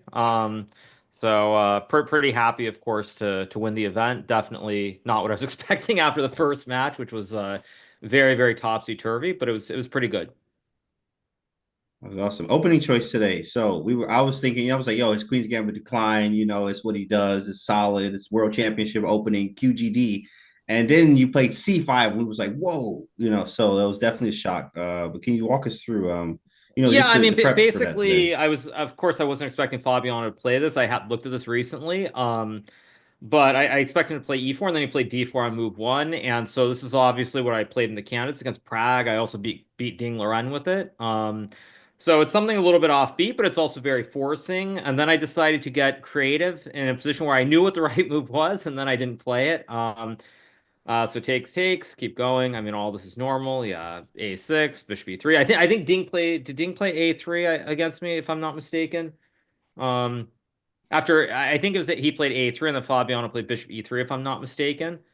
Yeah, and like here I knew the move was e5, and then I was like, I started seeing some ghosts, and so I decided instead to play the move bishop g4, which I knew was not the move. Um, which is a little bit on the creative side, and Fabi blitzes out rook d1, and I mean, it was quite dangerous. But the good thing is, after we get this position with queen a5, takes bishop e2, e6. What's funny is I considered G6, by the way. I considered G6, but it felt too iffy, and then I was like, okay, something bad's gonna happen after Bishop D4 and E5. Yeah. Maybe not. I mean, maybe I'm just fine here. I can go Bishop G7. It's okay. Okay, you learn something new every day. But I was kind of worried about this, and I thought just play e6. And I mean, Fabiano spent forever. I mean, he spent like 50 minutes after e6 because the thing here is that first of all, this is obviously not his preparation. He knows it's dubious because it's not what he's looked at. But the problem is, on the other hand, it's already an endgame. So if White doesn't prove something in the next like 3 or 4 moves, it's going to peter out into nothingness. Which is why he spent 50 minutes and then he couldn't find the best continuation. I mean, I thought what he did made a lot of sense. Knight e5, and then bishop b4 and takes out king f1. Or no, he played bishop You b2. don't Sorry. think rook d2, bishop d2 is a mistake? No, I mean I think it probably isn't best, but again, like neither of us saw a win. Like king f1 takes f6, knight d3, and then like bishop e7. I mean, it's like it's a position where white either is winning or black's gonna be fine. If I get 1 or 2 moves, I'm completely equal here because it's Right. symmetrical in an endgame. Right. And so Fabiano couldn't quite find the big advantage. I mean, I'm sure it probably knight c5 is apparently good, but again, from afar as a human, it's not easy to spot these lines. What were you So planning after knight c5? Yeah, it was some crazy well, stuff in here. no, but I mean, I had seen this line. It's funny. I've looked at the computer, so now I mean, I don't know what I would have done, but I'm obviously jaded because like Fabiano and I analyzed afterwards, so I know what the computer says here. But yeah, I'm not sure. I'm not sure what I would have done. Probably I would have found the best line with knight c4 with takes rook c8, b4 knight c4, rook d4, uh, and probably b5 maybe. But I mean, again, I know that rook d1 allows knight b2, and it's kind of okay, but like it's tough. It's tough to know what would have happened. But Yeah. you agree that this is still like dangerous for you. I mean, it's a little bit I mean, I don't know if it's dangerous or not. I mean, again, I already know what the objective valuation position is since I've analyzed a little bit. Fabiano should have done this, of course, because when he played b4, I was super happy to get into the I mean, this rook and The pawn working endgame game. Yeah. because I mean all rook and pawn endgames are drawn. So I was very happy to get this. No, I was actually very surprised he went for this because like he spent all this time, so he's down on the clock, and it's also much easier for me to play. Like I just defend the pawns on b7 and e6, and it's basically up to white. White has to find the win if it exists. We talked a little bit about how yesterday you saw a way you could win a pawn, but you decided not to go for it because it Hmm. went into a rook end game. And even though it was a promising position for you, you didn't feel confident that you felt like the rook end game was going to ease Fabiano's defensive task, given that he was Hmm. very low on time. So it would be easier for him to play quick moves. In many ways, your fears from yesterday Hmm. came to fruition here, just in your favor. Yeah, I mean, I was very happy here because I figured like I knew it has to be. I mean, that's why I was so surprised when Fabiano went for this. You probably saw my expression because like to me, I'm like, okay, all my moves are easy. Either White has a forced technical win, or I'm just gonna draw this without much difficulty. And it proved to be the latter, so my instincts were right. But yeah, it's just after we get this, like all my moves I can play in like 2 minutes. There's not a whole lot to think about here. I mean, I did make a slight mistake when I went rook e7. I should have gone rook fd7, I think. That would have been a little bit better, probably more precise to put the rooks on the two open files. Um, but still, I mean, it was never really in doubt, I would say. Yeah, we agree. Hmm. With this tournament win, what are your plans moving forward?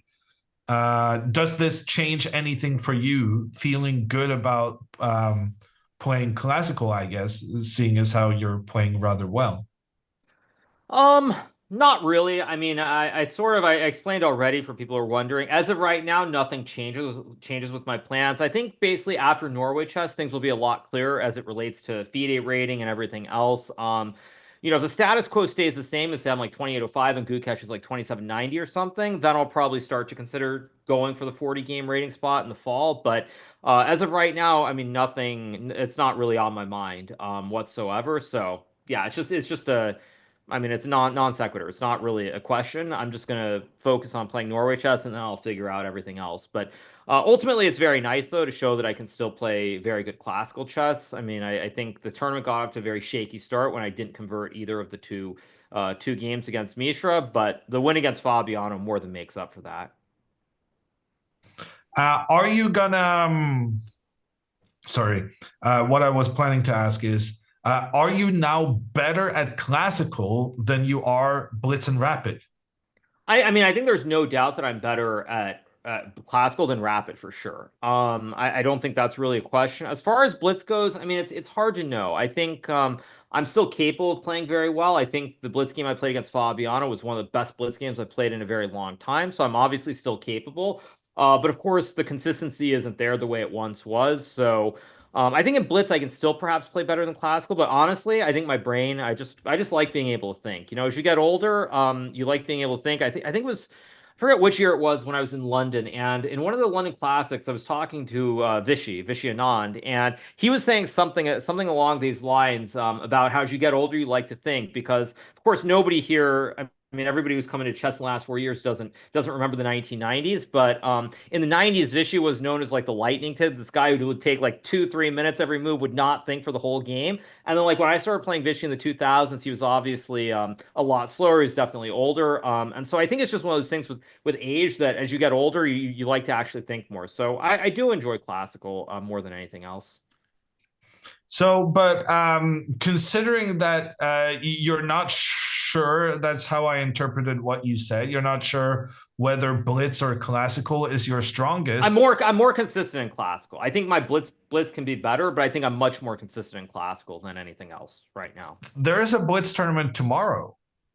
Yeah, I mean, I have no idea. Maybe I'll play, maybe I won't. If I don't, I'll come and join you guys and cover it. If I do play, then of course you guys will cover it on your own. I haven't decided. I'll decide that tonight. Right now, I just like kind of just want to relax. I took care of business, and so it's just really nice to be able to enjoy the victory. That So wants to know keep how are that. you celebrating? I mean, I don't really have a plan to celebrate. I'll probably go eat a nice dinner, but honestly, I mean, these days I don't really celebrate that much.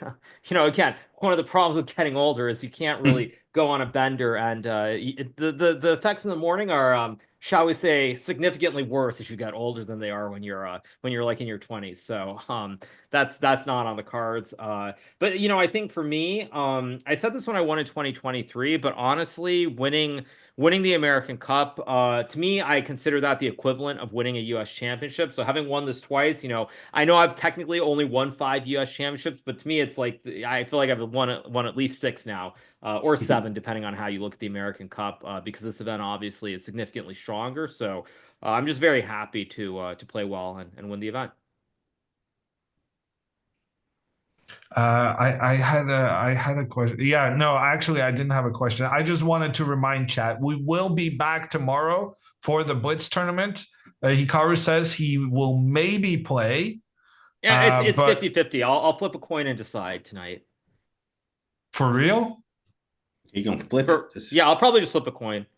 I mean, I do that sometimes. You know that, right? Like I sometimes I sometimes flip coins to decide my openings in games. Like you know that, right? Like I I'm did not not know joking. that. Really? Yeah, of course. Wow. Of course. course. No, sometimes I do that. It's like, am I going to play E4, D4? I just flip a coin and that decides it, you know. As the there's a famous saying, well, one of you guys knows the saying, the other guy doesn't, but you know, to do the takeoff on the famous quote, you know, the coin don't lie. That's obviously a takeoff on, you know, the ball Ball don't don't lie. lie. Yeah, Ball ball don't don't lie, lie. obviously. Yeah, yeah. So Ball don't like, lie. you know, the coin don't lie. And Yeah, yeah. sometimes I do that. And so I'll probably just flip a coin tonight and decide.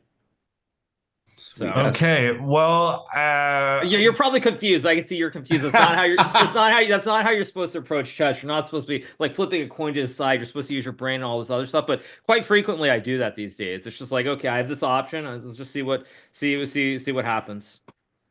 so 50% chance he plays tomorrow, says Toad Squad. That is the correct summation of what we just heard. Congratulations so much, Hikaru, on this win. I don't think we're gonna. I mean, but the other game's gotten interesting because in typical form, Tatev has let this game get out of control a little bit. Like, I mean, this game, like, there's a textbook example of how not to play when a draw wins you the match. If you go back to the opening after knight a4, I mean, you should never trade these bishops on d4.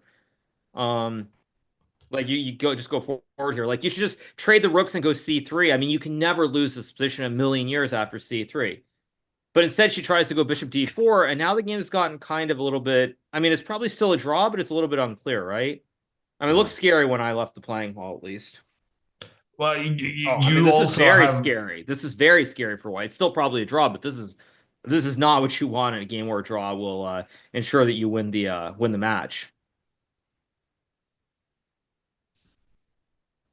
Okay, well, we're gonna figure out what happens in this time scramble, which it is approaching between Alice Lee and Tatev Abrahamian. But before that, we're gonna say goodbye to Hikaru and once again congratulate him on this fantastic American Cup victory. And we are allowed to cheer for the coin flip working in favor of Hikaru playing the Blitz tournament tomorrow. But he has now also promised, I'll have that on the record, that in case he doesn't play, he will come join us. So I mean, Hikaru, there was one game here that I flipped a coin. Who was it against? I mean, I think it was against Dominguez. Was it Dominguez?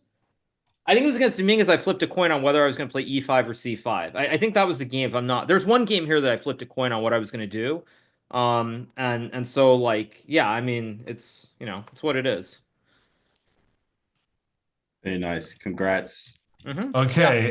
Now people are asking for you to do the coin flip. I don't. Coin Funny flip thing on is, stream. the coin was in my seconds room. I don't actually carry physical money anymore. It's 2025. That's like not a thing mostly, but I'll do a flip later. Don't worry. I don't think I have a coin here. Actually, legitimately, I don't have a coin. I don't have any cash. I'm not going to use one of those stupid apps to flip a coin, you guys. That's not the right way to do it. But I'll do that. I'm gonna go do a recap. But yeah, one way or another, I'll see you guys tomorrow for sure. So I'll let everybody know once I do that. Okay.